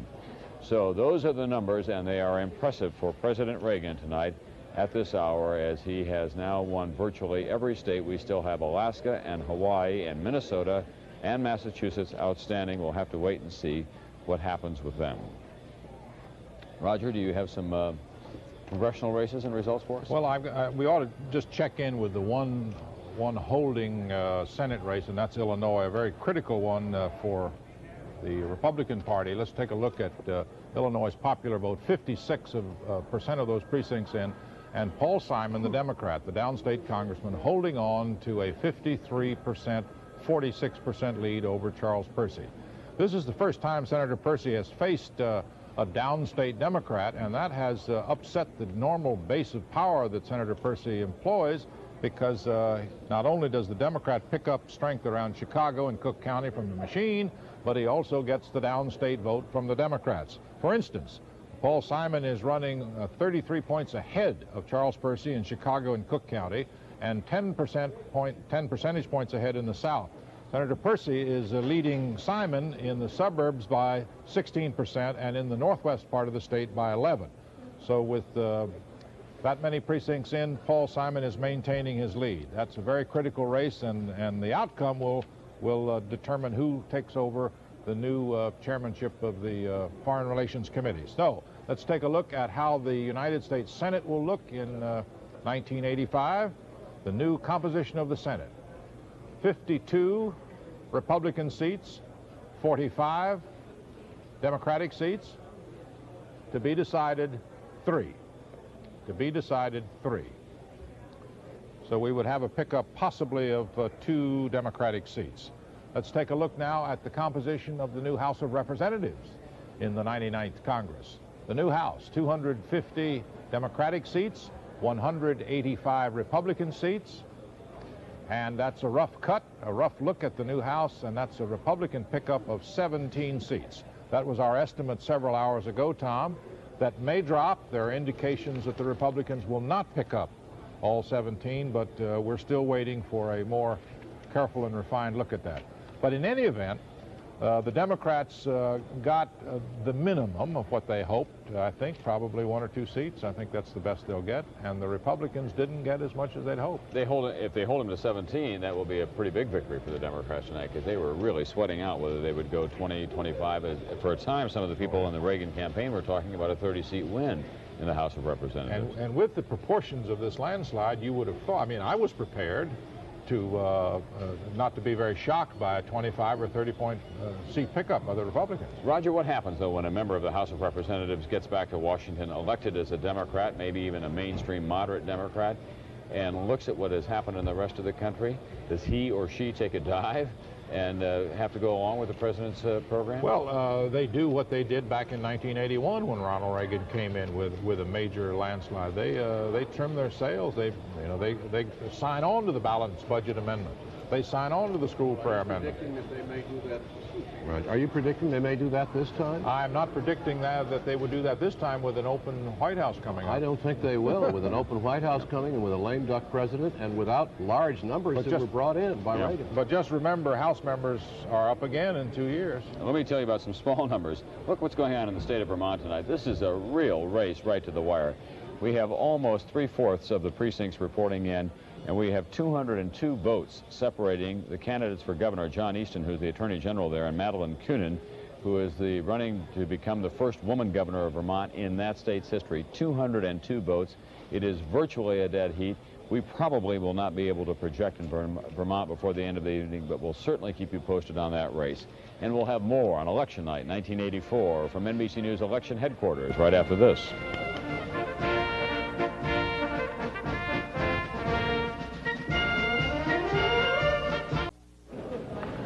One of the groups that cannot be feeling too good about what has happened in this election tonight, besides members of the Walter-Mondale family, both the personal family and the official campaign family, are black people in America. They were overwhelmingly in favor of Walter Mondale. The blacks have been suffering particularly during the Reagan administration. We've had more of them drop below the poverty line, high rates of unemployment for the past 4 years.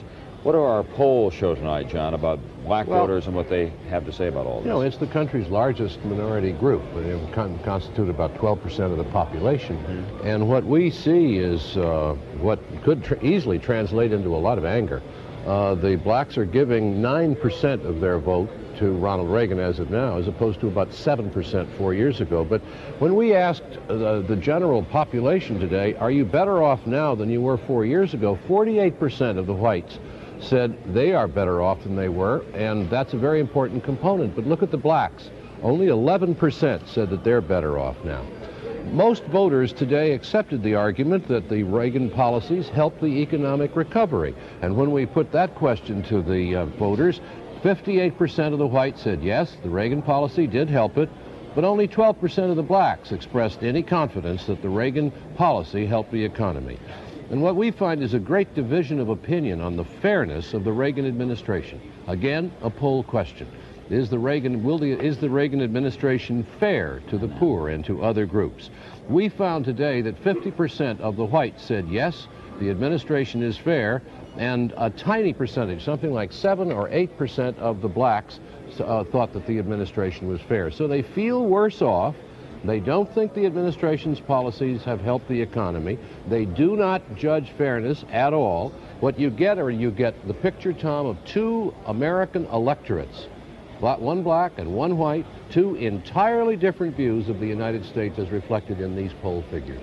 When I was talking to Jesse Jackson earlier, I didn't have an opportunity to ask him the question I think that is really ultimately the most important one.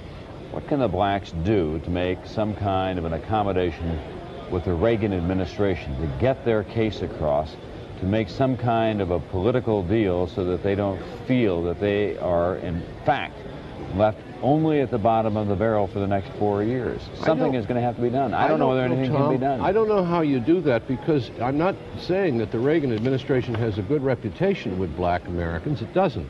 But the fact is that the goals of the second Reagan term, as we've seen them outlined here tonight, do not single out black people. They are going to see to it that social programs don't grow. The blacks are heavily dependent on social programs, along with a lot of white poor people as well. More white poor people than black poor people. More white poor people than black poor people in many categories, but the fact is that I don't think the Reagan administration is anti-black. I just think that the development of American policy endorsed by the voters today in great numbers is going to make life hard for the poor people in this country, including black. Well, someone who can talk about that is in Atlanta tonight with NBC News correspondent Dennis Murphy at a big NAACP Get Out the Vote party there, and that is State Senator Julian Bond, whom I've known from my Atlanta days. Good evening. Hello, Tom. They're tearing down the bandstand here at the Civic Center. It was a good party, good music, a good crowd. There was a big get-out-the-vote turnout all over the South.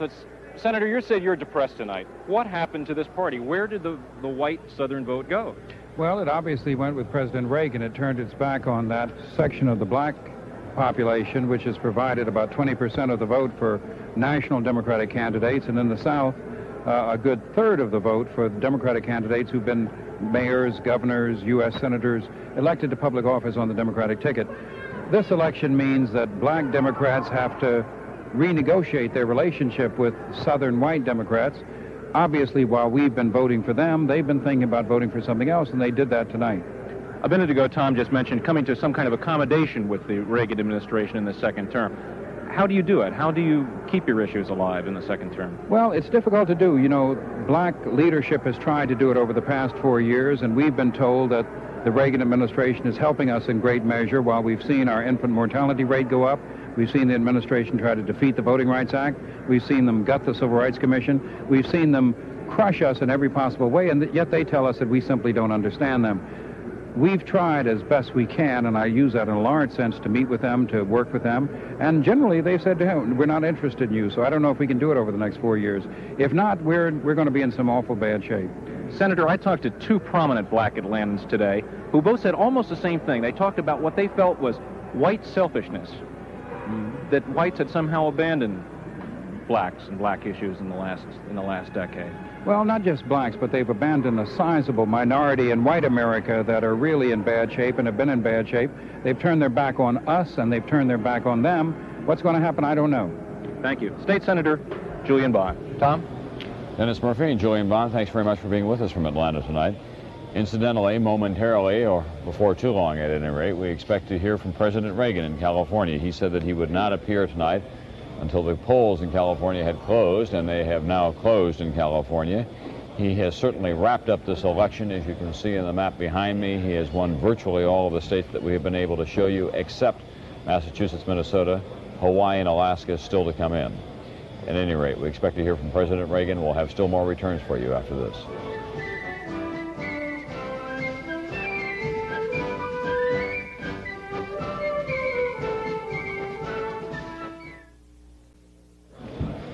We're back once again. During the course of this campaign, as an insult, Walter Mondale called President Reagan the Sunshine President. Well, the sun certainly was shining on President Reagan much more than it was on Walter Mondale on this election day. It's going to be a sizable electoral college landslide for the president, and probably a sizable popular vote landslide for him as well. We've got some very tight races around the country, however, especially in the Senate race in Illinois tonight, and Roger Mudd has been keeping track of that. Roger?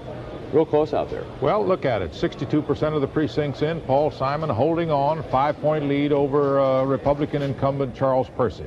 That's a very close race, and Simon's great strength is coming out of Chicago and Cook County, plus his natural strength downstate in Illinois, which was his old congressional district. At the Simon headquarters in Chicago is NBC correspondent Jim Cummins. How are you, Jim? Just fine, Roger. Give us a quick one. Give us a quick briefing on what's going on. Very quickly here, the crowd is building up very large, and the optimism is growing just about as fast. As you said, this is a race that's going to be decided downstate. Simon is a downstate congressman, a 5-term congressman. His aides say he's done better than expected in Chicago, about as well as expected in the suburbs, but much better than expected downstate so far, and that's what we're waiting for now, is those returns to come in from downstate. His aides are confident of victory. They're predicting about a 2-point victory for Simon right now. Much more confident than they were a couple of hours ago. Back to you, Roger. Well, let me pick up one question. Why is Senator Percy having such a struggle?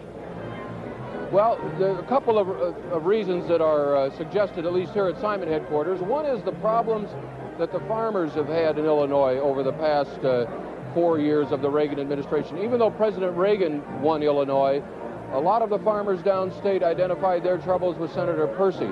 Another factor was the black vote. Senator Percy in years past has done very well with the black vote in Chicago, for a Republican, that is. And this time it looks like Simon got more than 90% of that black vote. And Percy's decision then to wrap himself around Reagan to try to ride the Reagan coattails has cost him the black vote and the liberal vote and much of the Jewish vote? That's right. I think it hurt him in all of those areas, and in addition to that, he did not do as well in the Chicago suburbs as he was expected to do, Roger.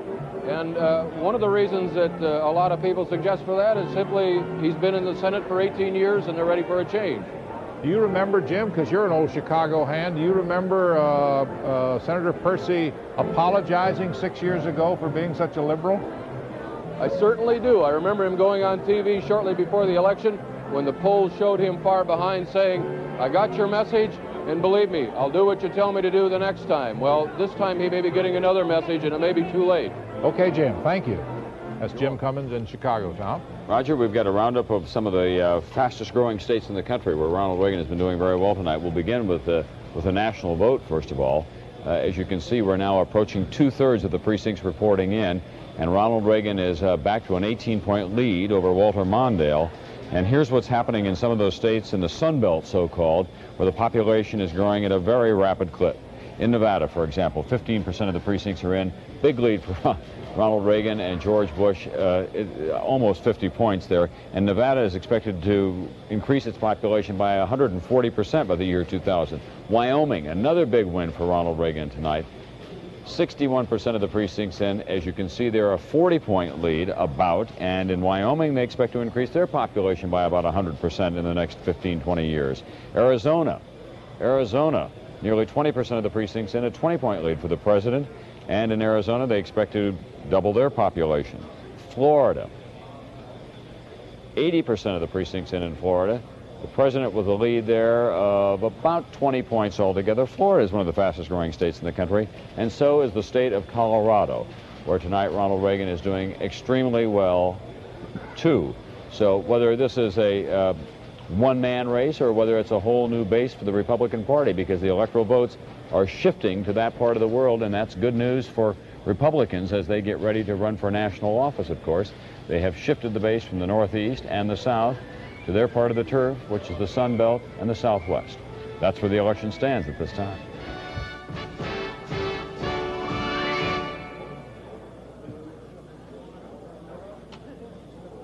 Chris Wallace is at Reagan headquarters right now. Chris, they must be feeling pretty good out there. Well, Tom, they are indeed. As you can see the scene behind me, it looks very much like the Reagan rallies that we saw all this fall, with thousands of supporters here, balloons, bunting, everyone with an American flag that they're holding up.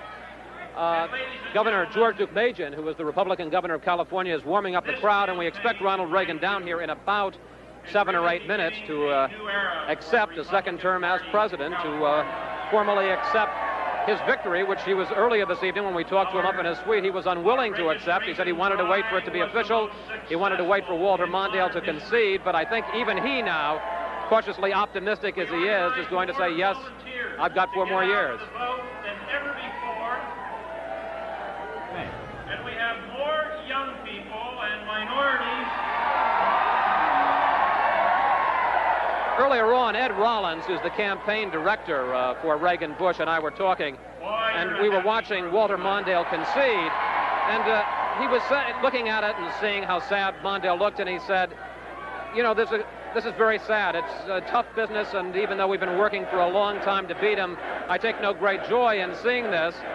But then, having said that, suddenly he got mad and said I should have put more negative advertising on in the state of Minnesota. He thinks he's going to lose Minnesota, that they'll only win 49 states, and he was thinking that we should have put more negative advertising on in Minnesota so that they could have carried that state. So on the one hand, some sense of sadness at the defeat of a fellow warrior, but on the other hand, some feeling of, gee, we should have tried harder so we could have beaten him even worse.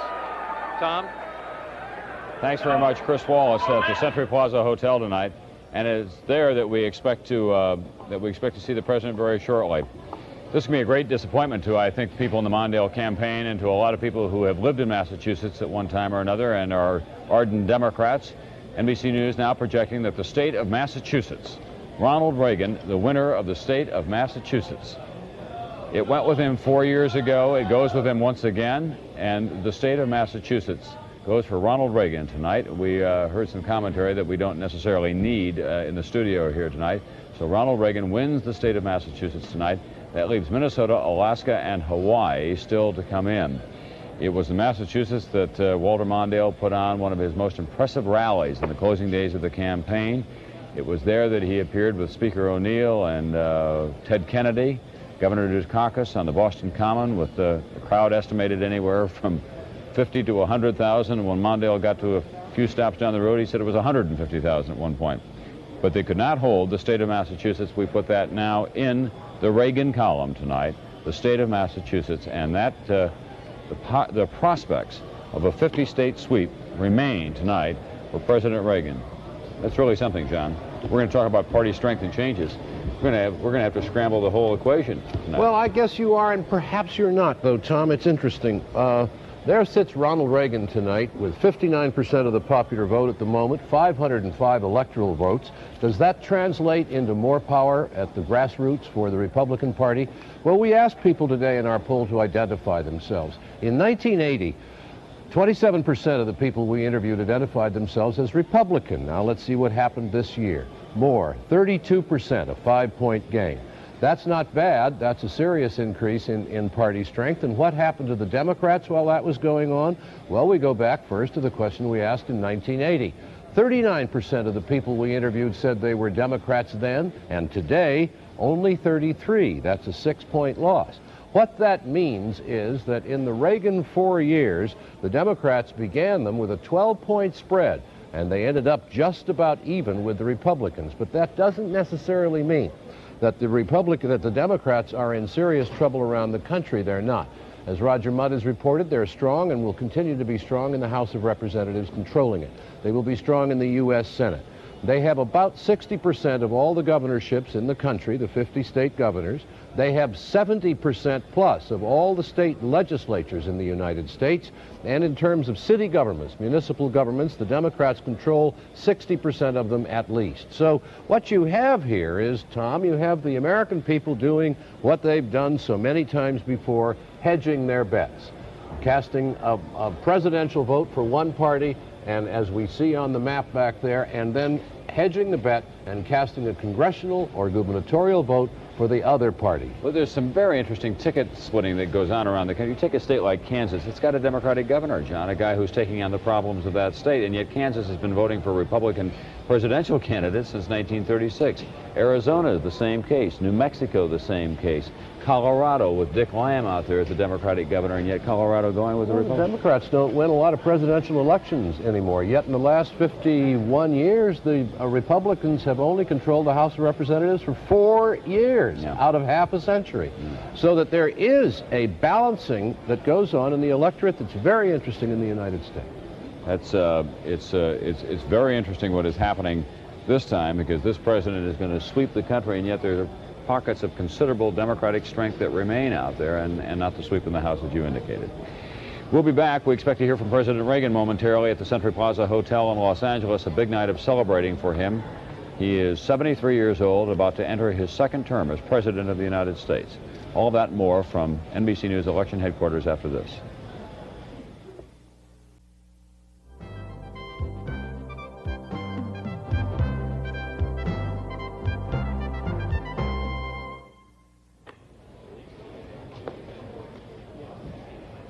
Good evening once again from the NBC News election headquarters in New York, and the night belongs to Ronald Reagan in the presidential race. There you see him entering the ballroom at the Century Plaza Hotel with his wife Nancy, who suffered a nasty bump earlier in this week, but she seems to be okay now. She joins the president at the podium at that hotel in West Los Angeles. The familiar flags that were so prevalent in both campaigns. That's young Ron Reagan and Maureen Reagan and her husband to her right there, and Patty and her husband to his right up on the stage. Triumphant moment for the Reagan family.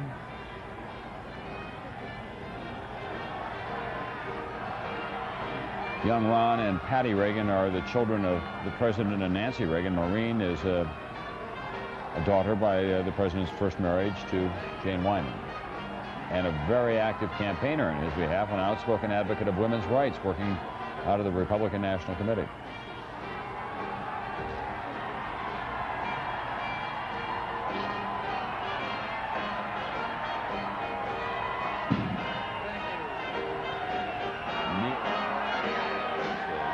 The president's older brother, very successful advertising man in Southern California.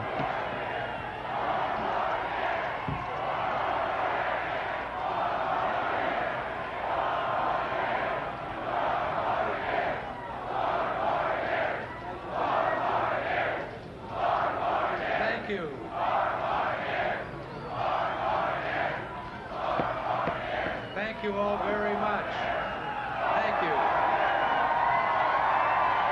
Thank you. That's the president's brother that you can see with the glasses in the background. Look at the hair in that family. I mean, he's older than the president. I think that's just been arranged.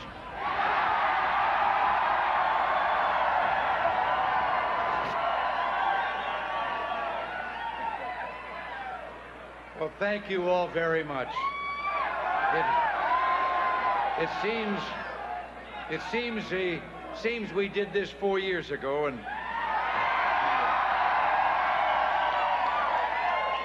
let me just say, well, you know, good habits are hard to break.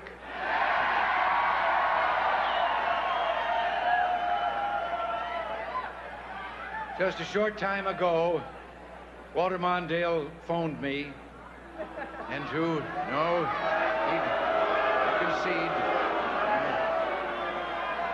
No, and he told me that the people had made their decision, and therefore we were all Americans. We'd go forward together.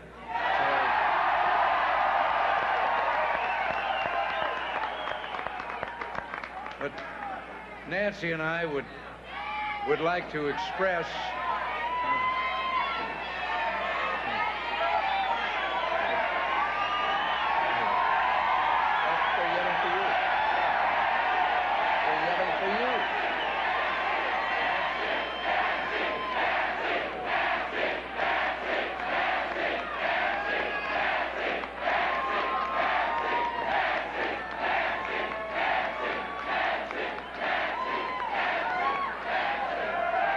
Nancy, thank you. You know, we could spend the rest of the next 4 years thanking all of those who have made this night possible. But there are a few I'd like to mention this evening. First, Nancy and I want to express our warmth and our deep gratitude to George and Barbara Bush.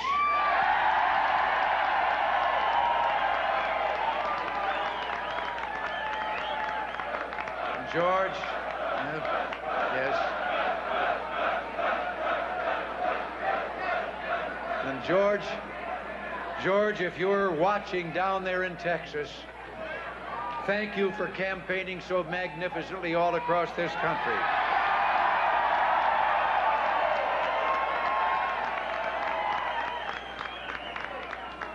And believe me, I'm very proud to have you as my partner for this next term. As far as I'm concerned, there has never been a finer vice president. And a thank you, and a thank you, too, to Paul Laxalt, our campaign chairman. Paul is in Washington, and I understand he's there watching in a room like this with people like yourself who are there for the same reason. And there is no better personal friend than I've ever had, and there's no better ally to have at your side when you're in a campaign. And Paul, we're grateful for all that you've done over the years. And all of you there in the Shoreham Hotel ballroom, a deep thanks for all that you have done.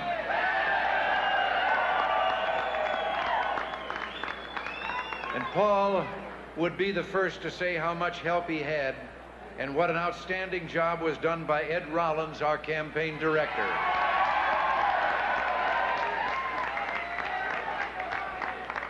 And Ed, please know how grateful I am for the way you put together the finest campaign organization, I think, in the history of American politics.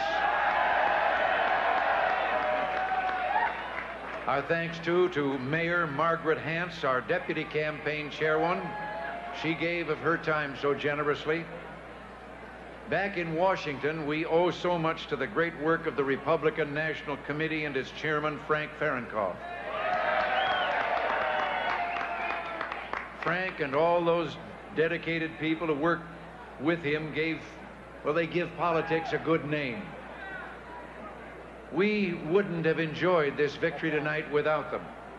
And now I have a special thank you for something that began here in this state almost 20 years ago. First by the dozens, and then by the hundreds, and finally by the thousands, we've seen our friends, all of you volunteers and workers who came to our side to help.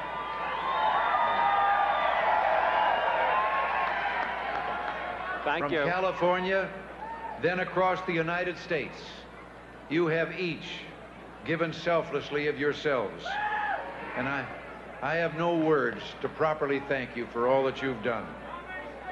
We set out, I remember, back those almost 20 years ago, and said that we could start a prairie fire here in California, one that would capture the intensity of our devotion to freedom and the strength of our commitment to American ideals. Well, we began to carry a message to every corner of the nation. A simple message. The message is, here in America, the people are in charge.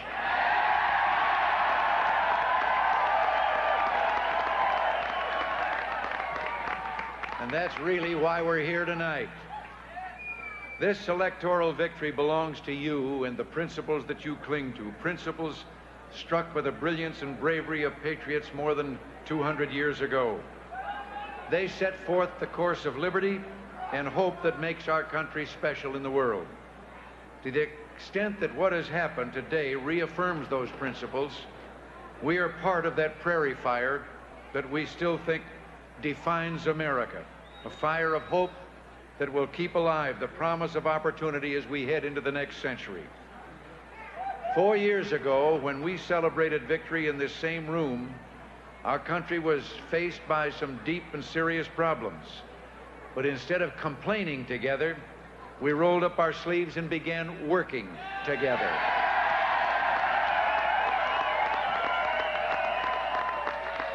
We said we would get inflation under control, and we did.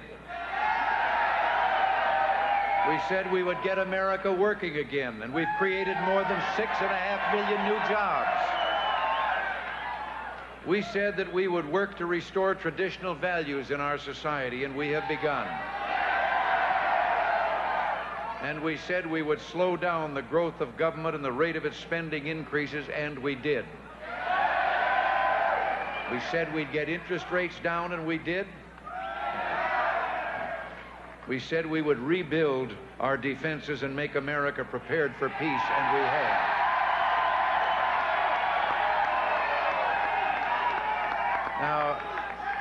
Now, I wish I could take credit for this, but the credit belongs to the American people, to each of you.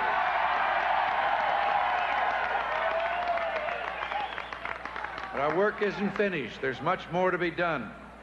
We want to make every family more secure, to help those in our inner cities, on our farms, and in some of our older industries which are not yet back on their feet.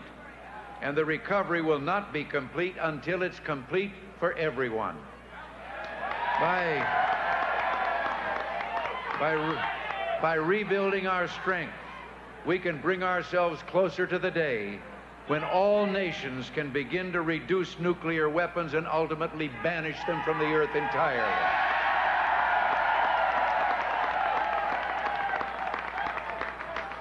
You know, so many people act as if this election means the end of something. But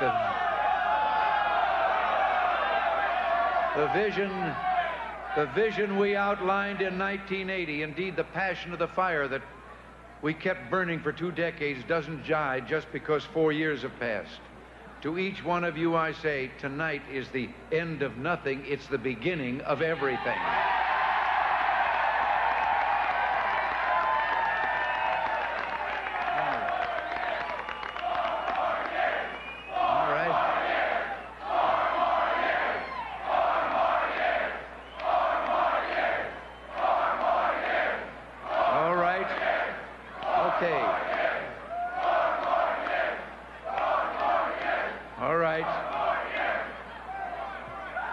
What we've done only prepares us for what we're going to do. We must continue not only into those next 4 years, but into the next decade and the next century to meet our goal of sustained economic growth without inflation and to keep America strong. Our society is a society of unlimited opportunity which will reach out to every American and includes lifting the weak and nurturing the less fortunate. We've fought many years for our principles. Now we'll work to keep those principles in practice. That's what we have to leave to our children and to their children, and they are what this campaign was all about.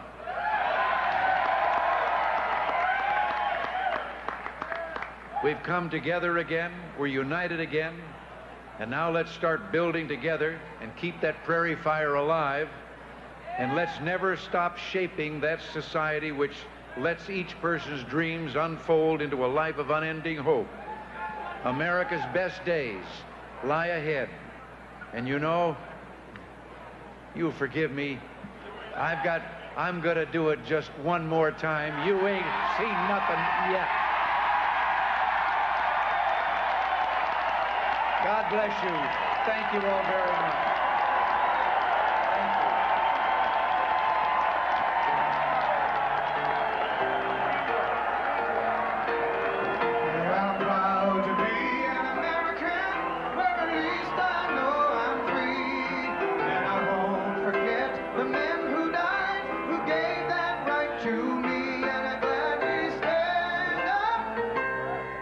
To you and defend her still today, 'cause there ain't no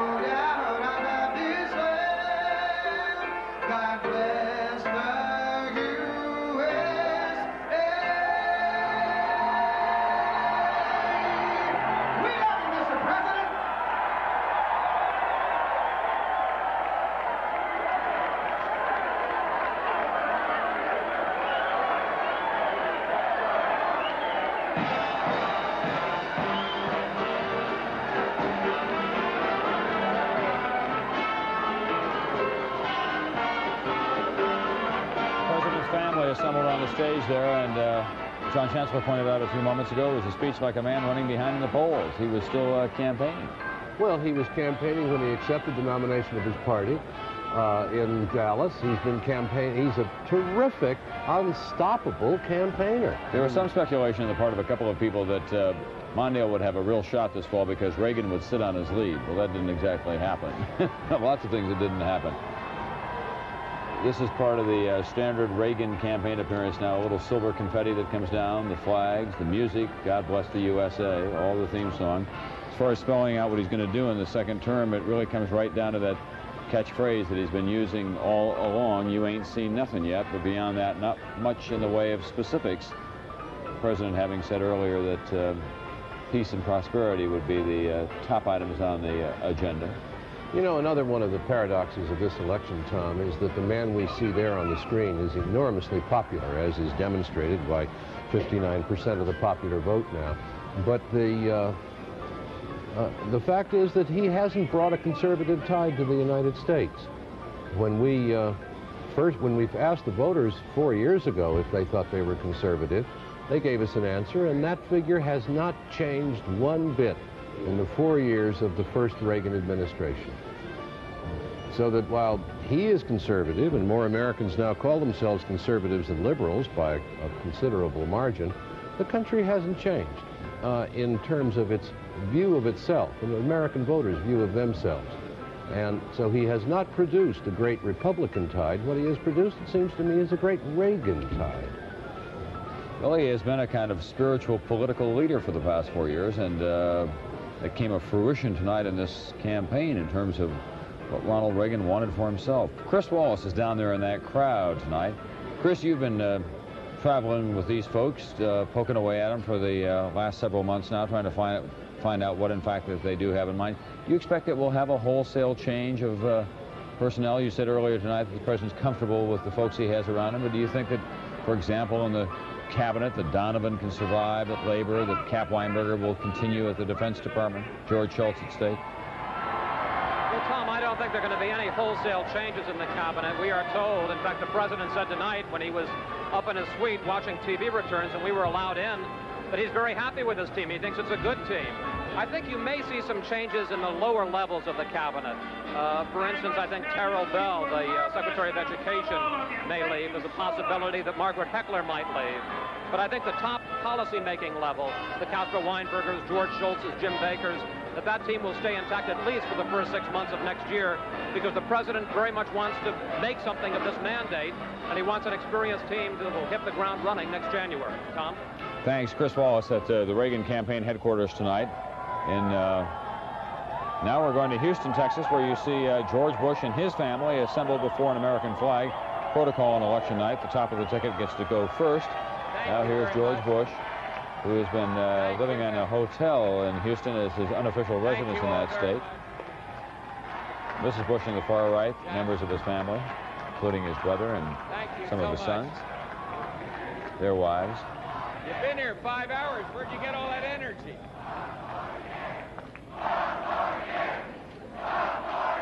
Thank you very much. You know, 4 years ago here in Houston, right here, 4 years ago, we celebrated a great victory, a new beginning. And I remember saying to many of you here tonight that with Ronald Reagan as president, our country would soon be on the road to economic recovery at home and to peace overseas. And that was the promise of the new beginning in 1980. And it's because that promise was kept that we're here again celebrating a magnificent victory in 1984. To our friends and neighbors here in Houston and across Texas and across this country, Barbara and I and the entire Bush family, thank you for the help you've given us, not just in this campaign, not just these past 4 years, but for all the years we worked together for community, state, and country. And to all the dedicated workers at the Reagan-Bush Committee in Texas and in Washington and all across this country, and the thousands of volunteers. This is your victory. You made it possible.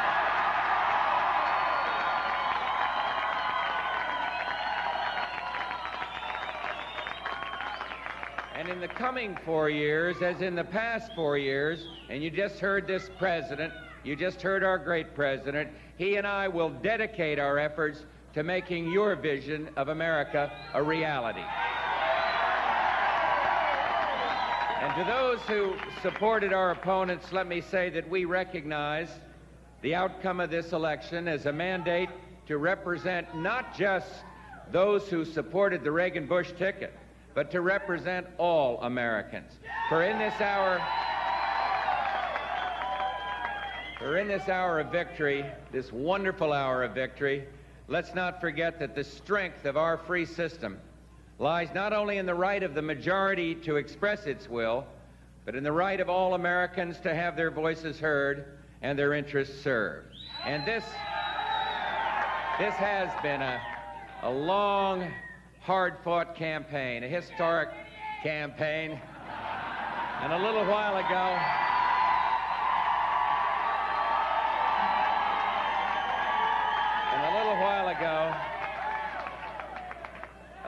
ago, I had a most gracious phone call from Geraldine Ferraro. She campaigned hard. She was a strong opponent. No, she worked very, very hard. A strong opponent. Barbara and I both talked to her and thanked her and sent our best wishes to her and to her family. And now, in the great American tradition, after every election, let's come together as one people, united and indivisible, to share a common purpose, to realize the dream held by all Americans, regardless of party, the universal goal of peace and prosperity and opportunity for all. Thank you all, and God bless you. Thank you for this fantastic support. Thank you very much. Thank you very much. Just great. Vice President George Bush and his wife Barbara Bush at the podium in Houston, Texas, making an appearance tonight.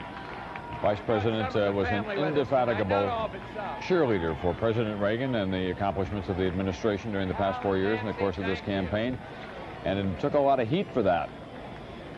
In the press, in editorials and cartoons, he was described by the Washington Post as the Cliff Barnes of American politics, the character in Dallas who's always coming up on the short end of a deal with JR and complaining about it. Gary Trudeau, the cartoonist in Doonesbury, had George Bush placing his manhood in a blind trust at one point in the course of the cartoons. Well, and George Bush said on television here the other day in a jocular way, he said, I don't want to risk my manhood by answering this question. That's right. He picked up on it. He said he didn't read those cartoons as well. We'll be back with more on election night, 1984, but that's where the election stands at this time.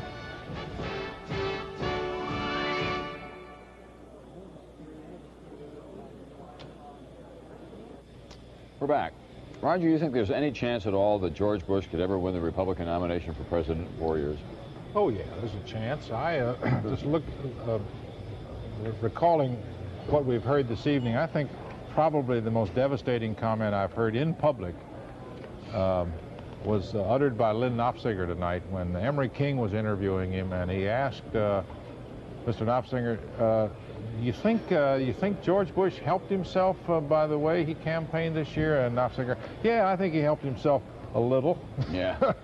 I think the conservative wing of the party is going to be just so determined to make sure that he doesn't get that nomination, and they still control the process in the GOP. Well, they wrote the platform. They control this convention. They'll control the next convention. Right. And they're, as you say, Tom, they are very, very suspicious that he is a conservative in sheep's clothing. Yeah. And I must say that George Bush does sometimes damages his own image. Jim Dickinson of the Washington Post tells the story about George Bush being asked once why he wore those Brooks Brothers suits. Didn't they give him a preppy image? And Bush said, well, for one thing, he said, I don't think they give me a preppy image. He said, the other thing, he says, they're not from Brooks Brothers. He said, they're from J. Press, right. One of the leading preppy suppliers in the United States. I think he's fun to campaign with and fun to watch, but I think he makes at least his share of mistakes when he's out on campaign. We're going to project another state for guess who? We have very few left. Guess who? Ronald Reagan wins the state of Hawaii tonight. Hawaii is one of those states that goes Democratic generally, but this time we are projecting John Chancellor in Hawaii right there on your screen. There is the state of Hawaii, the string of islands, color them blue tonight for Ronald Reagan. The last couple of elections, they've gone for the Democrats, but not this time. And the Reagan total continues to roll on. That's the Electoral College total now, 522 to just 3 for Walter Mondale.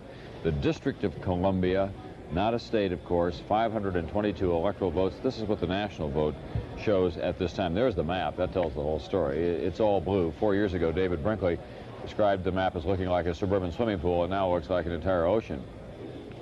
Okay. We have some popular boat landslides down through the years in the 20th century, and you can make a comparison of how well Ronald Reagan is doing tonight and is likely to do with, say, the vote in 1920, when Warren Harding won by 26 points that time against his Democratic opponent, Mr. Cox. In 1936, FDR, elected to a second term, had a win, as you can see, of 24 points over Alf Landon in the election of 1936. There was also a landslide in 1964 that many of you can remember. Lyndon Johnson winning 61% of the vote, slightly more than that, to Barry Goldwater's 39% of the vote. Actually, Goldwater had just over 38% of the vote. That was another huge win, an Electoral College landslide. 22 points in that one. That's kind of the modern day standard. And in 1972, George McGovern lost to Richard Nixon by 23 points in that election. 23 points. Well, it seems unlikely that it's going to go that high tonight, but here's where it stands right now. It's an 18-point spread. 68%, 2/3 of the precincts have reported so far. So it could slide up to 20 points, but maybe not 21, 22. Certainly not the days of Warren Harding when it went as high as 26 points. Nonetheless, a devastating loss tonight for Walter Mondale and for Geraldine Ferraro. And Connie Chung is in Washington tonight with a man who knows all about some of the pain, the trauma of an evening like this, but made a remarkable comeback in the Democratic primaries this time. Former Senator from the great state of South Dakota, George McGovern, with Connie Chung. Thank you, Tom. Senator McGovern, you are in the unique position of fully appreciating and understanding how Walter Mondale feels tonight. Share your thoughts with us. Well, I think, first of all, he has the satisfaction of knowing that he gave it his very best effort. No one could have campaigned any harder or more committedly than Mondale did over the last few months.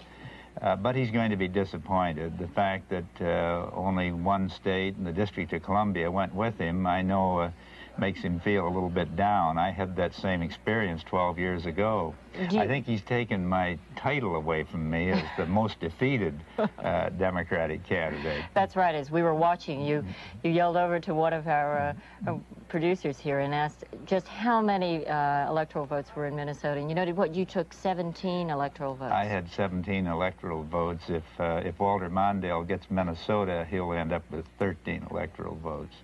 But that's not the point. The point is it was a hard-fought campaign. I doubt if anyone could have defeated Ronald Reagan in 1984. Really? He was not Gary Hart, perhaps? I don't think it would have made much difference whether we had John Glenn or Gary Hart or Walter Mondale or whoever it was. This man was not to be beaten in 1984.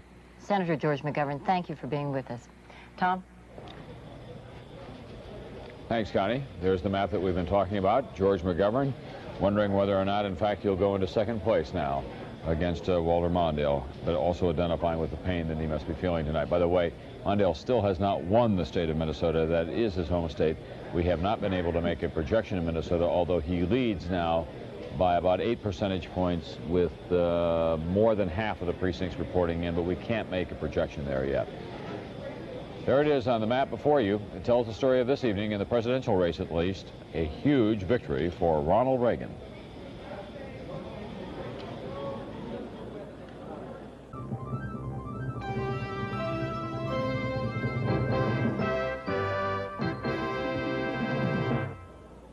Decision 84, Election Night, continues. Sponsored by Sun Company, where there's sun, there's energy. And by IBM. Now from the NBC News Election Center in New York, here is Tom Brokaw. Good morning once again. Good morning in the Eastern time zone, at least. It is still late at night, of course, in the Western time zone, and in the Central time zone just coming up on midnight. And this day belongs to Ronald Reagan in the presidential race. He has a commanding lead over Walter Mondale, perhaps of historic proportions. Walter Mondale still holding on to the state of Minnesota. We cannot make a call there, but so far, of all the other states that have checked in and the results that we have been able to analyze, the winner, Ronald Reagan, 522 electoral votes to just 3 for Walter Mondale from the District of Columbia so far. And here's how it translates in terms of the popular vote nationwide. 70% of the precincts have now checked in. An 18-point lead for the ticket of Reagan and Bush over Mondale and Ferraro at this hour. That is a landslide, however you describe it, and it is true as well in the Electoral College vote. Now, something has been happening around the country. That is, Republicans at every turn have been claiming a mandate, saying that with the size of this presidential election, that everyone will just have to roll over and play it the president's way for the next 4 years or so. But in the House of Representatives, the Republicans were able to pick up only 17 seats. I say only 17 seats because there had been hopes on the part of the GOP that they would get back the 26 that they lost 2 years ago, perhaps as many as 30, and that they would have a clear ideological majority in the House of Representatives, if not a numerical majority. And I think that it's down to about 2 Senate seats that the Democrats perhaps have picked up before this night is out in the Senate. All of this of great interest to the Speaker of the House of Representatives, who's been following this tonight from the Capitol in Washington, and that is Speaker Thomas P. Tip O'Neill. Not a very good night for the Democrats nationwide, Mr. Speaker, for the 4th time of the last 5 presidential elections. Why do you think the country has been turning its back on Democratic presidential candidates? We've now had an outsider in Jimmy Carter, someone from the left wing of the party in George McGovern, and somebody from the mainstream in Walter Mondale. None of this has begun to work. Well, all I can tell you is about tonight. The President of the United States was a tremendously popular individual, probably the most popular man in the history of this government. We've never seen his like. He's excellent on media. You know, I quote being at a parade recently where some women said to me, "Tip, we love you, keep fighting Reagan, but we're voting for Reagan." It didn't make sense to me, but that's the way it is across America. You made reference to the fact that there's 17 seats out there that we've lost. Well, at the present time, I have in my pocket what we have. We've lost 3 seats, and we've lost 5 open seats, and we've beaten about 4 Republicans. And as we analyze it right now, we won't lose more than 10 or 12 seats. So while it may be a mandate of the popularity of the President of the United States, the people certainly show they want both the Democratic House and the Democratic Senate to be a safety net against any wild ideas that the President of the United States may have out there about Social Security or cutting new taxes or putting in new taxes or things of that nature. You heard the President tonight talk about cutting government waste and going back to the priorities of the first 4 years that he had in office. He's going to resubmit many of the items that he had in the budget, and he wants to get them cut. Do you think that we'll have gridlock for the next 2 years, that you'll be battling him right to a draw? No, as a matter of fact, we're going to be very decent, very fair with him. The Speaker of the House has the power of recognition and the power of bringing legislation to the floor. I can only bring that legislation to the floor if it's reported out of committee. If there's going to be a tax program, it's going to be the tax program of Ronald Reagan. If there's going to be the cutting of the COLAs for the veterans or veterans' pensions or Social Security benefits or anything of that nature, it's going to be the programs of the President. We're going to be very, very fair with the President. He made a tremendous amount of promises and pledges to the American people, and we're going to give him the opportunity of keeping them. If there's to be a tax bill, Ronald Reagan is going to have to say to the American people, this is Ronald Reagan's tax bill. He's not going to hide behind the fact that a coalition of Democrats and Republicans put a bill out there over my dead body, and then I'm going to acquiesce at the last minute to save the government from stopping running or something of that nature. There's no question in my mind that the President is popular. Is there a mandate? There's a mandate that the President is extremely well liked in America. About his programs, no question. I think we're here for a safety net. Mr. Speaker, this is Roger Mudd. Yes, Roger. How are you, sir? Pretty good, and you? Good. You mentioned a moment ago that you were going to stop any wild ideas the President might have. Right. Nothing drives the President up the wall so quickly as to hear you say that he's going to cut Social Security.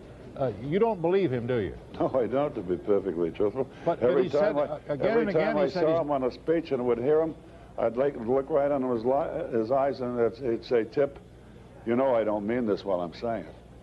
Why don't you take him at his word? Well, I don't take him at his word because there's so many trial balloons around here.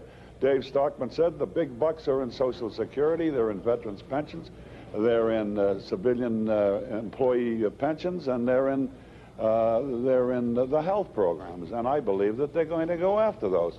Don Regan throws out a balloon, a feeler about where we're going tax-wise. We'll tax the unemployment compensation, the workman's compensation. We'll take away the tax deduction you get on real estate, on second mortgages, on the real estate tax that you pay at home, and the personal.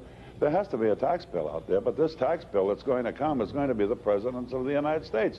Now, Don Regan isn't sending these things out. In Washington, you know, the walls have ears. We hear these things. They want to say, well, you knew about these things during the campaign because we had trial balloons out there. Mr. Speaker, a couple quick questions. Did you have an opponent today? I had a communist opponent. How'd you do, sir? Well, I think that she may have got 0.5%. So you're back in the House for one last term, is that right? One last term, yes, Roger. For the last couple of weeks, we've been hearing about some of the young Democrats who are angling to try to put a move on you. Have you heard about those moves? No, I haven't. And I hear everything that's going on up here. You don't feel threatened, your speakership, no? No, not at all. I think that's the imagination of people in the media who like to try to make stories. Well, I was just passing on lots of... Sir? Thank you, Roger. I keep a keen look at the House at all times. All right. Are you ending the interview, Mr. Speaker? No, I'm willing to stay here as long as you want me to. The walls only have so many years, though, isn't that right, Mr. Right. Speaker? And not for that. And are you really, just to one more, sir, have you struck a deal with the president about going to Ireland as the ambassador? Well, of course, when I made that statement some time ago, he called me and said, Tip, I'll give it to you the day after tomorrow if you're really interested. But if he sent you to Dublin, he wouldn't be hearing you complain about Social Security anymore, would he? No, it really upsets him when I complain like that, but I have to complain like that to keep him honest. Mr. Speaker, thanks very much for being with us tonight. Thank you. Okay, we'll look forward to the next couple of years. Bye. Okay, House Speaker Thomas P. Tip O'Neill, he made a last-minute appearance on behalf of Walter Mondale in Boston the other day, and yet Democrats lost the presidential race in the state of Massachusetts tonight. We're now well into the morning here in the East Coast, and the vote is beginning to finally wrap it all up. We are waiting only the returns from Minnesota so that we can make a call there, and also from the state of Alaska. We'll be back with more on Election Night 1984 right after this.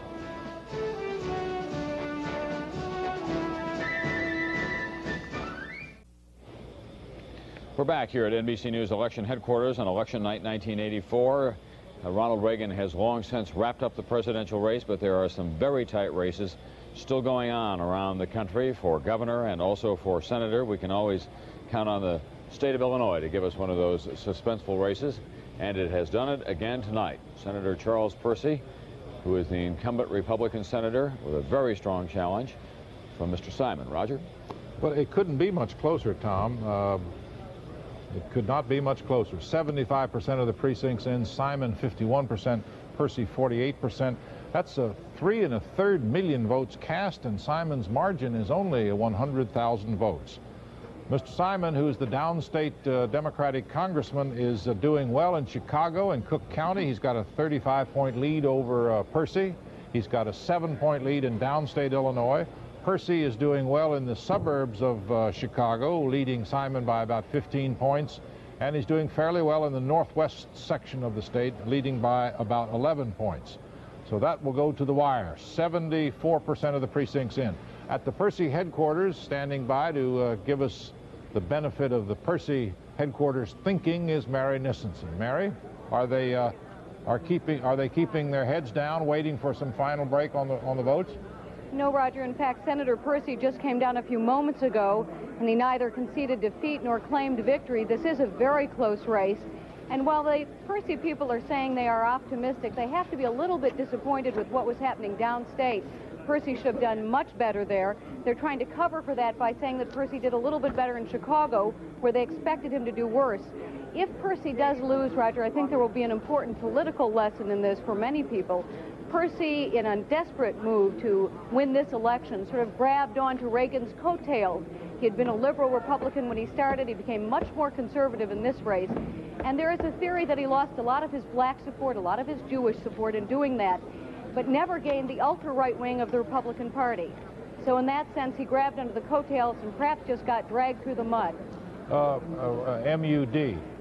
That's right. All right. Absolutely. Well, you said, Mary, that they were disappointed they didn't do better downstate. Why did they think they'd do so well downstate when that's where Simon is from? Well, there is a theory in Illinois that traditionally a heavy downstate turnout will favor the Republican, that the farming population here has gone towards the Republicans.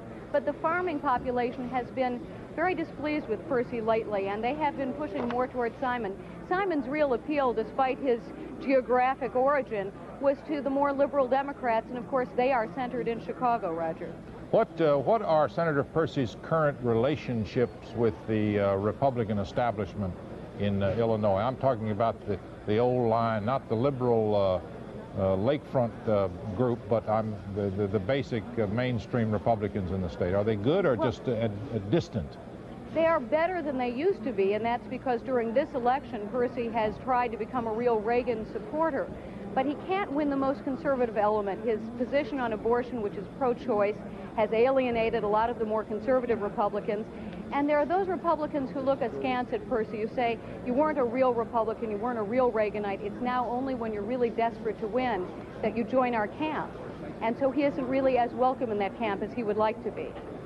All right, Mary, thank you. We'll be keeping tabs on the race. What do you think, how much longer do you think it's going to be, by the way? I think this may be like the Stevenson-Thompson gubernatorial race of just a while back. I think it may not be until the wee hours of the morning that we know, Roger. Okay, Mary, thank you. Thank you. Our NBC News coverage will continue in a moment after these messages.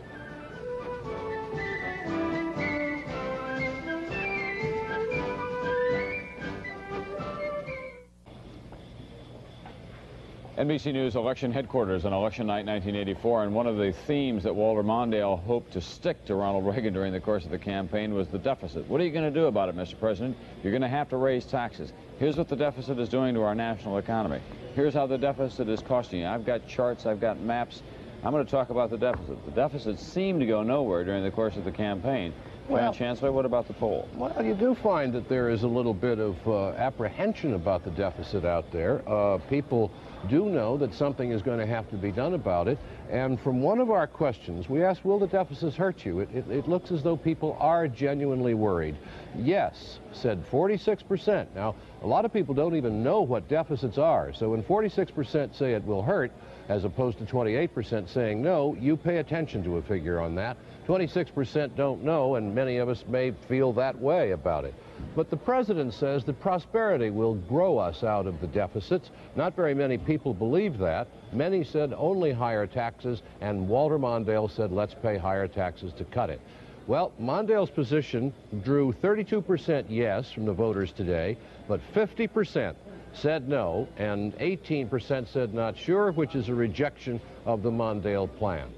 So that while people are worried about the deficit, and legitimately so, it's huge and getting bigger all the time, they do not want themselves, at least half of them, to pay higher taxes to do anything about it. And Tom, it just seems to me that this is one of you're going to have to pay the piper on this some way, and that the economy, hardly anybody believes that the economy will magically grow and reduce the deficit. Well, you heard House Speaker O'Neill tonight talking about Donald Reagan and those and the walls that have ears in Washington, hearing about the plan to tax, for example, now that you'll no longer be able to deduct the interest payments on a second home or on some mortgages or a house, on state and local sales taxes and so on. Mike Jensen, you've been following all of this in the financial community. What do they think down there, those wizards of Wall Street, about what is likely to happen in the next year? Tom, they really think that it's going to have to be a combination of cutting costs and of raising taxes, and that there is no way the administration is going to get through this, to reduce that deficit, to do what the president has said he wants to do, that is bring down interest rates without doing both of those things. And what do you think will happen in the economy in the next, say, 6 to 8 weeks or so as a result of this overwhelming election of Ronald Reagan tonight? Well, it depends on the success they have in doing these. On the one hand, you have this mandate for Ronald Reagan. On the other hand, you don't have very much of a gain for the Republicans in the House. That means it's going to be very difficult for the Republicans to accomplish, first of all, this kind of getting the government out of people's lives. In order to do that effectively, to take a piece out of the government expenses, it would require cutting into programs like Medicare, Medicaid, government pensions for government employees, farm subsidies, and those are going to be very, very difficult to do. And then on the tax side, it will be even more difficult because the president has said that he does not intend to raise individual tax brackets, and that means some kind of a flat tax, which will be tough, and also possibly a value-added tax at some point. Well, let me make an observation here. It seems to me, Mike, based on the size of the president's electoral vote victory today and how good he must feel about the way that map looks, that he is not going to be pushed or cozened in any way into a tax increase plan. I mean, I think he has a right now to say, no, I said no, and I mean no. There isn't any ambiguity about his position with the voters. And I think probably what that means, John, is that he will go for what they call a flat tax, which is a reduction in everybody's tax brackets with an elimination of loopholes to try to make up the difference. He has called that a revenue neutral tax, meaning it won't raise any more money. But it will. But that leaves us, also it will a bit, and it also leaves us with this horrendous deficit, which will require some kind of revenue to be raised, and that's where a hidden tax, such as a sales tax, a value-added tax, would come in, farther along the line. Mike, when the wizards of Wall Street talk about cutting costs, do they know where there are some costs to cut? No, I think that's the thing, Roger. Everybody talks about getting the government out of your life, but nobody wants it to be their life. It's going to really cut into these, as I said, the areas that were avoided during the first Reagan administration. Social Security areas. NBC News economics correspondent Mike Jensen. In the few seconds that we have here, I want to tell my favorite story of the campaign. Art Buchwald speaking before a group of moguls, mostly captains of industry. How many of you are for Ronald Reagan? Every hand in the room went up. They're all for Ronald Reagan. Now Buchwald waits for the hands to come down. He says, how many of you would like him to run your company? No hands went up. One guy came up and said, I'm still going to vote for him, but it won't be as much fun. That's where the election stands at this time. We're back. Mike Jensen, NBC's economics correspondent, is here. Mike, question I have for you, are companies now beginning to hedge their bets about planning for the new calendar year because of what they may see as what's going on in Washington, this gridlock over the deficit, and they don't want to get too far down the road, get entangled in higher interest rates, for example, 9 months, a year from now? It's almost paradoxical, Tom, because on the one hand, businessmen really do like Ronald Reagan. They think he's good for business. They think he's good for the economy. On the other hand, in the last couple of months, the economy has really leveled off. There is some feeling that it is doing that because interest rates are still relatively high. The president is absolutely right when he says that he has brought them down, but they are still relatively high. And that means that businesses are bumping up against these high borrowing costs, and there's a lot of concern that they will begin rising again. Most economists, most Wall Street people think the economy will begin to rise again and rise gradually, but that it will not realize its potential until interest rates come down, which will only happen when the deficit comes down. I can't see any real resolution of that in Washington in the next 6 months. No, I think it's worse than that, and I think that you've got not only a presidential election coming up for 4 years, but you've got the 1986 House races coming up, and a lot of very skittish people in the Congress. I know they have elections every 2 years, but there are different kinds of elections, and I think they're going to be very vulnerable without a Ronald Reagan to shelter against many of them. You heard the speaker tonight. He virtually dared Ronald Reagan and the Republicans to come at him. You just tried. Well, and if the Speaker was right in his estimate of how little the Republicans gained in the House, that's going to make the battle ferocious. I think blood will really flow on Capitol Hill over the next couple of years. And in the meantime, Rome burns. The deficit keeps getting bigger, and this government seems incapable of doing anything about it. Well, thanks very much, Mike Jensen, for that note of gloom that you bring to us tonight. It'll be an interesting time to watch, and of course it touches the lives of every American because everybody has to pay those interest rates sooner or later in one form or another. We're going to take you right now through the numbers as we have them at this hour. The electoral vote, 270 required. I've said that all night long. Look at what Ronald Reagan has. 522 electoral votes, just 3 for Walter Mondale. In the national race now, that is the popular vote, nearly 3/4 of the precincts have checked in. The Reagan-Bush lead remains at 18 points over Mondale and Ferraro. Tonight in Los Angeles, Heidi Schulman has been watching all of these returns all evening long with a group of people who are, well, slightly older than most of us, but they're very active voters indeed, and she's going to tell us about what some of their reactions are tonight. Heidi? Tom, we're in the midst of a party for senior citizens at a federally subsidized housing complex in Los Angeles. During the campaign, whenever the candidates talked about cutting social programs, cutting programs for the poor, cutting programs for the elderly, these were the people they're talking about, and most of them here tonight have been Democrats. Lydia Minyard, you told me that many of you, your friends, you yourself, are apprehensive in the face of the Reagan landslide. Apprehensive about what? I myself have a potential, I think. I always feel everything's going to be okay. And I think here the spirit tonight is that there has been some people that are a little intimidated and they feel a little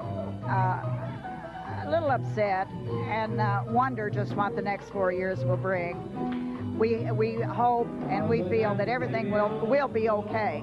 Reverend John Lee, you are president of the senior organization here. What do you expect in a practical way for people here in the next 4 years under the Reagan administration? Well, there's no joy here tonight in this huge senior citizens complex.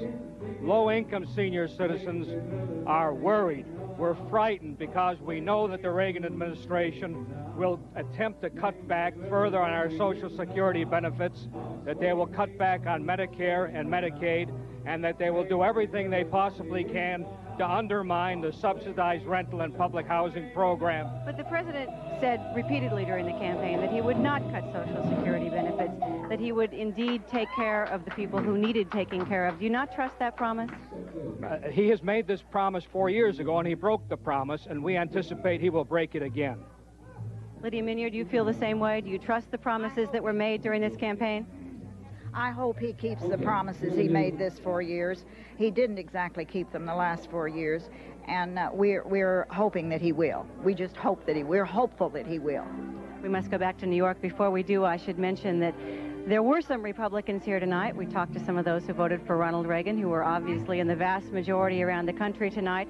But in this group, they said they were a little reluctant to talk publicly about it. One woman told me she was afraid she'd lose all her Democratic bridge partners. Tom? Well, those are priorities on a night like this. You don't want to go too far into the tank just to express your political opinion. After all, elections come once every 4 years. Bridge comes at least once a week in some of those areas. We're going to come back in just a few moments, and Roger Mudd will have an important Senate race for us that he'll bring us up to date on, and we'll tell you about what's going on in the state of Minnesota as well, where Fritz Mondale continues to hope that his home state will come through for him tonight. First to station with.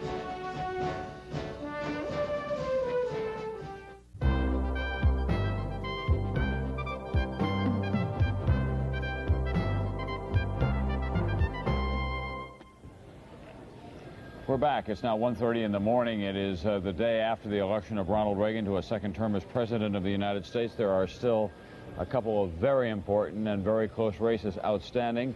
One in the United States Senate. Roger Mudd is now prepared to project a winner in it in Illinois. Roger? In Illinois, it is the Democrat Paul Simon, the projected winner in Illinois. Paul Simon defeating Charles Percy, the Republican chairman of the Senate Foreign Relations Committee, our projected winner in Illinois.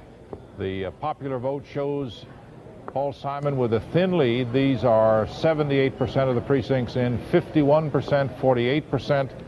And Simon did it by an enormous margin in Chicago and Cook County, about 37 points ahead of Percy in Chicago and Cook County, and by holding Percy to a lead of just 16% in the suburbs, and by neutralizing the downstate advantage. Simon did it by carrying about 90% of the black vote and by carrying about 2/3 of the liberal vote. So he put together a new and interesting coalition. So that will set off a round of musical chairs in the Senate, where Charles Percy is no longer the chairman of the Foreign Relations Committee. It's an open seat, and now we may have a lot of movement there. Roger, what does that do to the overall Senate numbers now? I'm behind on that. The overall Senate numbers are the Democrats add seats in Tennessee, Albert Gore Jr. They add a seat in Iowa with Harkin defeating Jepsen. They add a seat in Illinois with Simon defeating Percy. They lose a seat in Kentucky with Huddleston losing to Mitch McConnell. So it's a net Democratic gain of two. Is a wash. That's right. That's Kerry for Songus. So it's a net of two. A net gain of 2. So that's 53-47. Right. So that's 53-47. By the way, we want to tell you that in Kentucky, 99% of the precincts have reported in. We did project that Mitch McConnell, would be the winner in Kentucky, but we are compelled to tell you as well that the difference now is about 4,000 votes in that race out of 1,000,000, almost 300,000 that have been cast so far. Last time we talked, the margin was 4,031. Yeah, and what is it now? Well, it's about that. It's very, very close. It's 50-50, 99% of the precincts in. That may change. We believe that McConnell. Now let's go to Illinois, where the new senator from that state is speaking, and he is Representative Paul Simon, newspaper man, writes columns, letters. This is classic American liberal. Go to sleep, Gene advises me.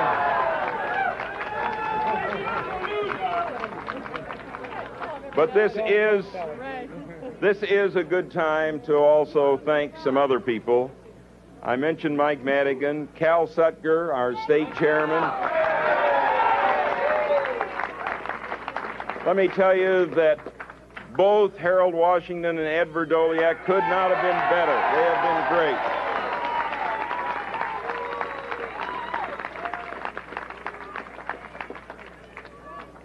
My family, right back here, they have been great.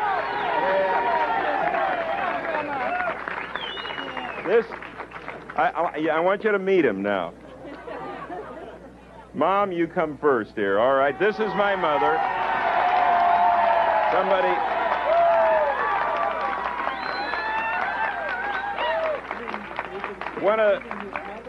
And I want you to know that one of the networks made a terrible mistake tonight. They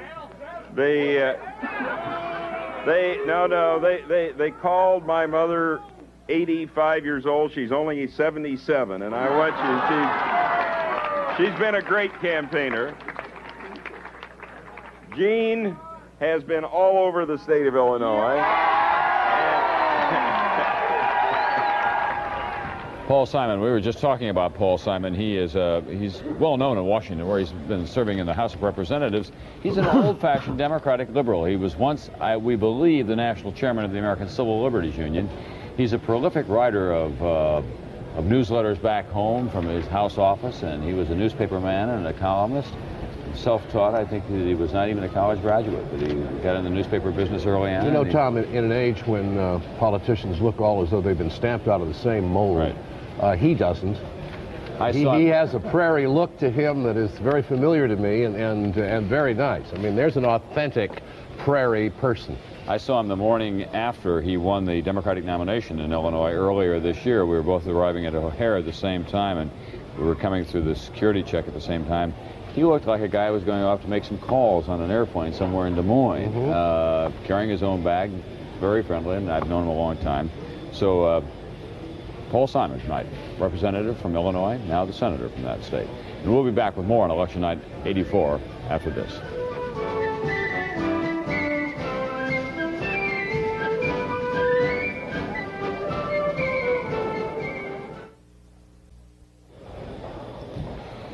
We're back, and I want to bring you up to date on something. In Kentucky, we were talking about how close that race is, even though we have projected Mitch McConnell, the new winner of the Senate down there. I'm told by our wizards, John Ellis and Roy Wetzel, tonight that it is impossible for Senator Dee Huddleston to make up the few thousand votes in the precincts that are left, so I want to get that on the record tonight.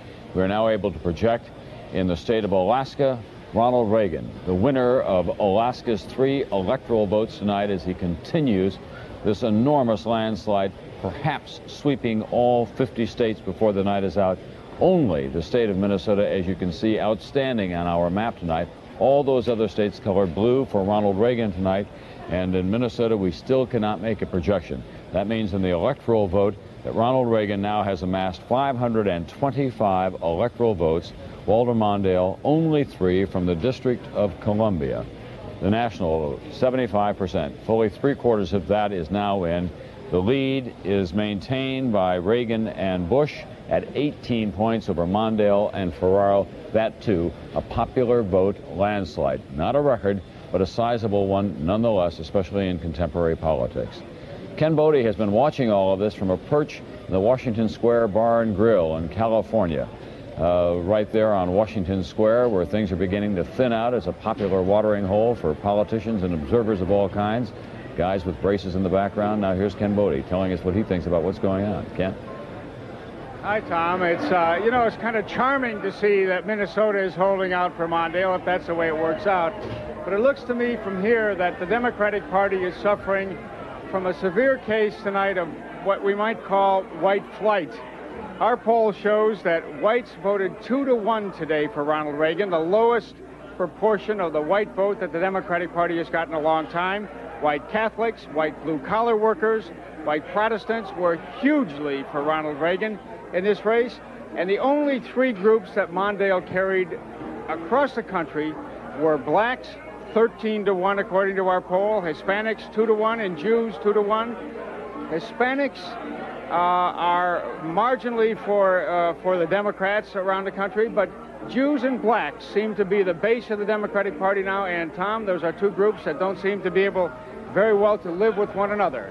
I think that it's clear from at least this perspective, this perch in the Washington Square Bar and Grill, I think it's a realigning election. I think we now have got confirmation that the Republican Party is probably presidentially the majority party and has been for the past couple of elections, and this really just simply confirms it. I just want to maintain your objectivity, Ken, by pointing out that you have before you a glass of bubbly that is neither in sorrow nor in celebration. I mean, you play it right down the middle.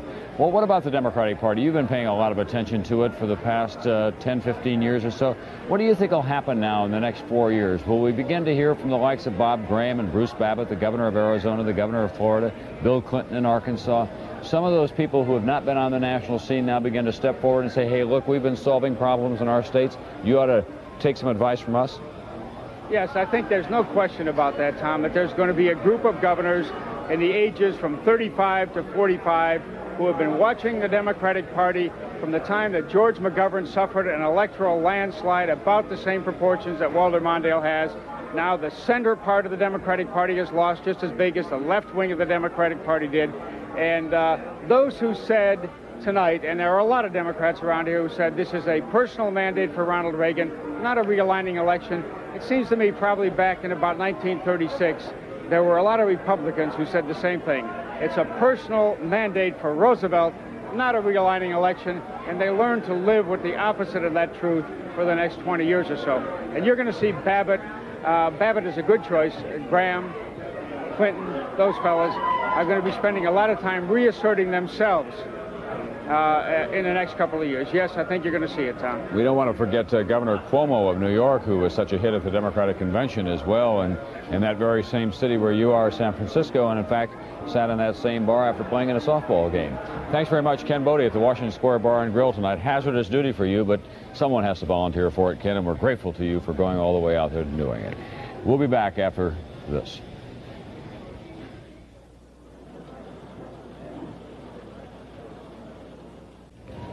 NBC News election headquarters here on election night 1984, now moving into the morning, and we're getting the last of the Senate calls. Roger Mudd is taking a look at the results from the state of Alaska. It's Alaska, and without any surprise at all, the Republican incumbent Ted Stevens has been reelected, according to our NBC projection, reelected to his third term. He's a leading contender for the majority leadership of the Senate. He defeated John Havelock, the former Attorney General. So Stevens in Alaska. That makes the new Senate look like this. New Senate. Democrats, 47 seats. Republicans, 53 seats. A net pickup for the Democrats of 2 seats. 2 seats. And that was about right. I lost 11,000? No, I didn't. Everybody was in a pool of one kind or another. There were so many pools around that you started hedging your bets, saying two states in one, 5 in another, and so on. Lisa Myers and Chris Wallace have been tracking this campaign from their respective positions. Lisa in the Mondale campaign. Chris Wallace, of course, our White House correspondent, chasing President Reagan around the country and around the world for that matter. They're there in Los Angeles and in St. Paul tonight. A little quieter and a little more depressing, I suppose, in St. Paul for you, Lisa. What is the feeling there among the pros? That this was a personal triumph on the part of Ronald Reagan, or did they think it was a combination, both a personal triumph and a rejection of what Walter Mondale stood for? 2 points, Tom. First of all, they never, ever dreamed it would be this bad. Most of Mondale's aides tonight simply were too stunned to try to explain it. One of them said, "I just can't talk about it yet." But earlier, when discussing the possibility of a landslide in more generic terms, they said that if the president won big, it would be a personal mandate. It would be because of the 3 P's: president's personal popularity, peace, and prosperity. The other key point, I think, tonight, Tom, has to do with what Mondale said a few hours ago right here in his concession speech, when he said that the voters made their choice with dignity and with majesty. And I think those 2 words could well describe the way Mondale concluded this campaign. For those of us who covered him and who were baffled over the years, over the last few months anyway, as to why when things were worst, why when things seemed almost hopeless, he seemed to become a bigger man, to seem less trapped by the interest groups, to seem less gripped by that paralyzing sense of caution.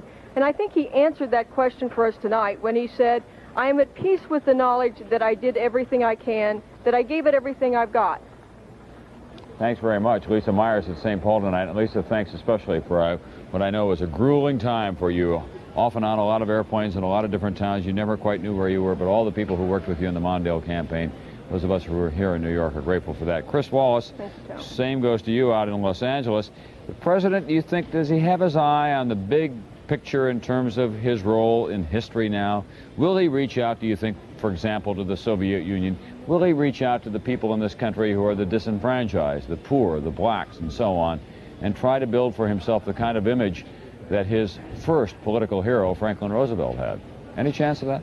Well, I think the answer to the first part of that is yes, and the answer to the second part is a maybe and possibly a no. In terms of the Soviet Union, I'm told by people very close to him that he really does have a strong feeling now that his legacy, his place in history, would come by making a major arms control reduction treaty with the Soviets, and that he feels that he's uniquely positioned to do that, that just as Richard Nixon could make a deal with China and no one would accuse him of selling out to China, that so he can deal with the Soviets and no one is going to think that he is soft on communism.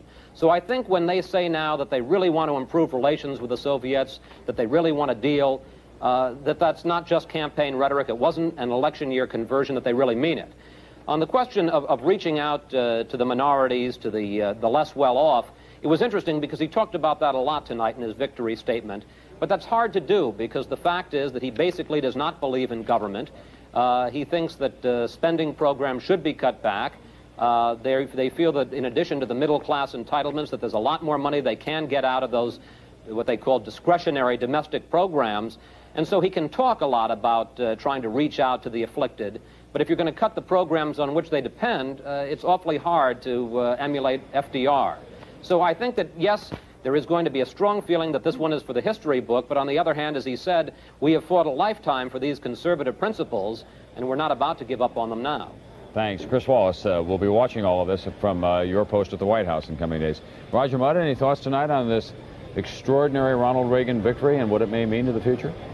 Well, my only thought is I don't want to be partisan about it, but I agree with... Well, then don't be. You don't have to be. All right. I don't mean to be. But I agree with Ken Bodie. Thank God for Minnesota.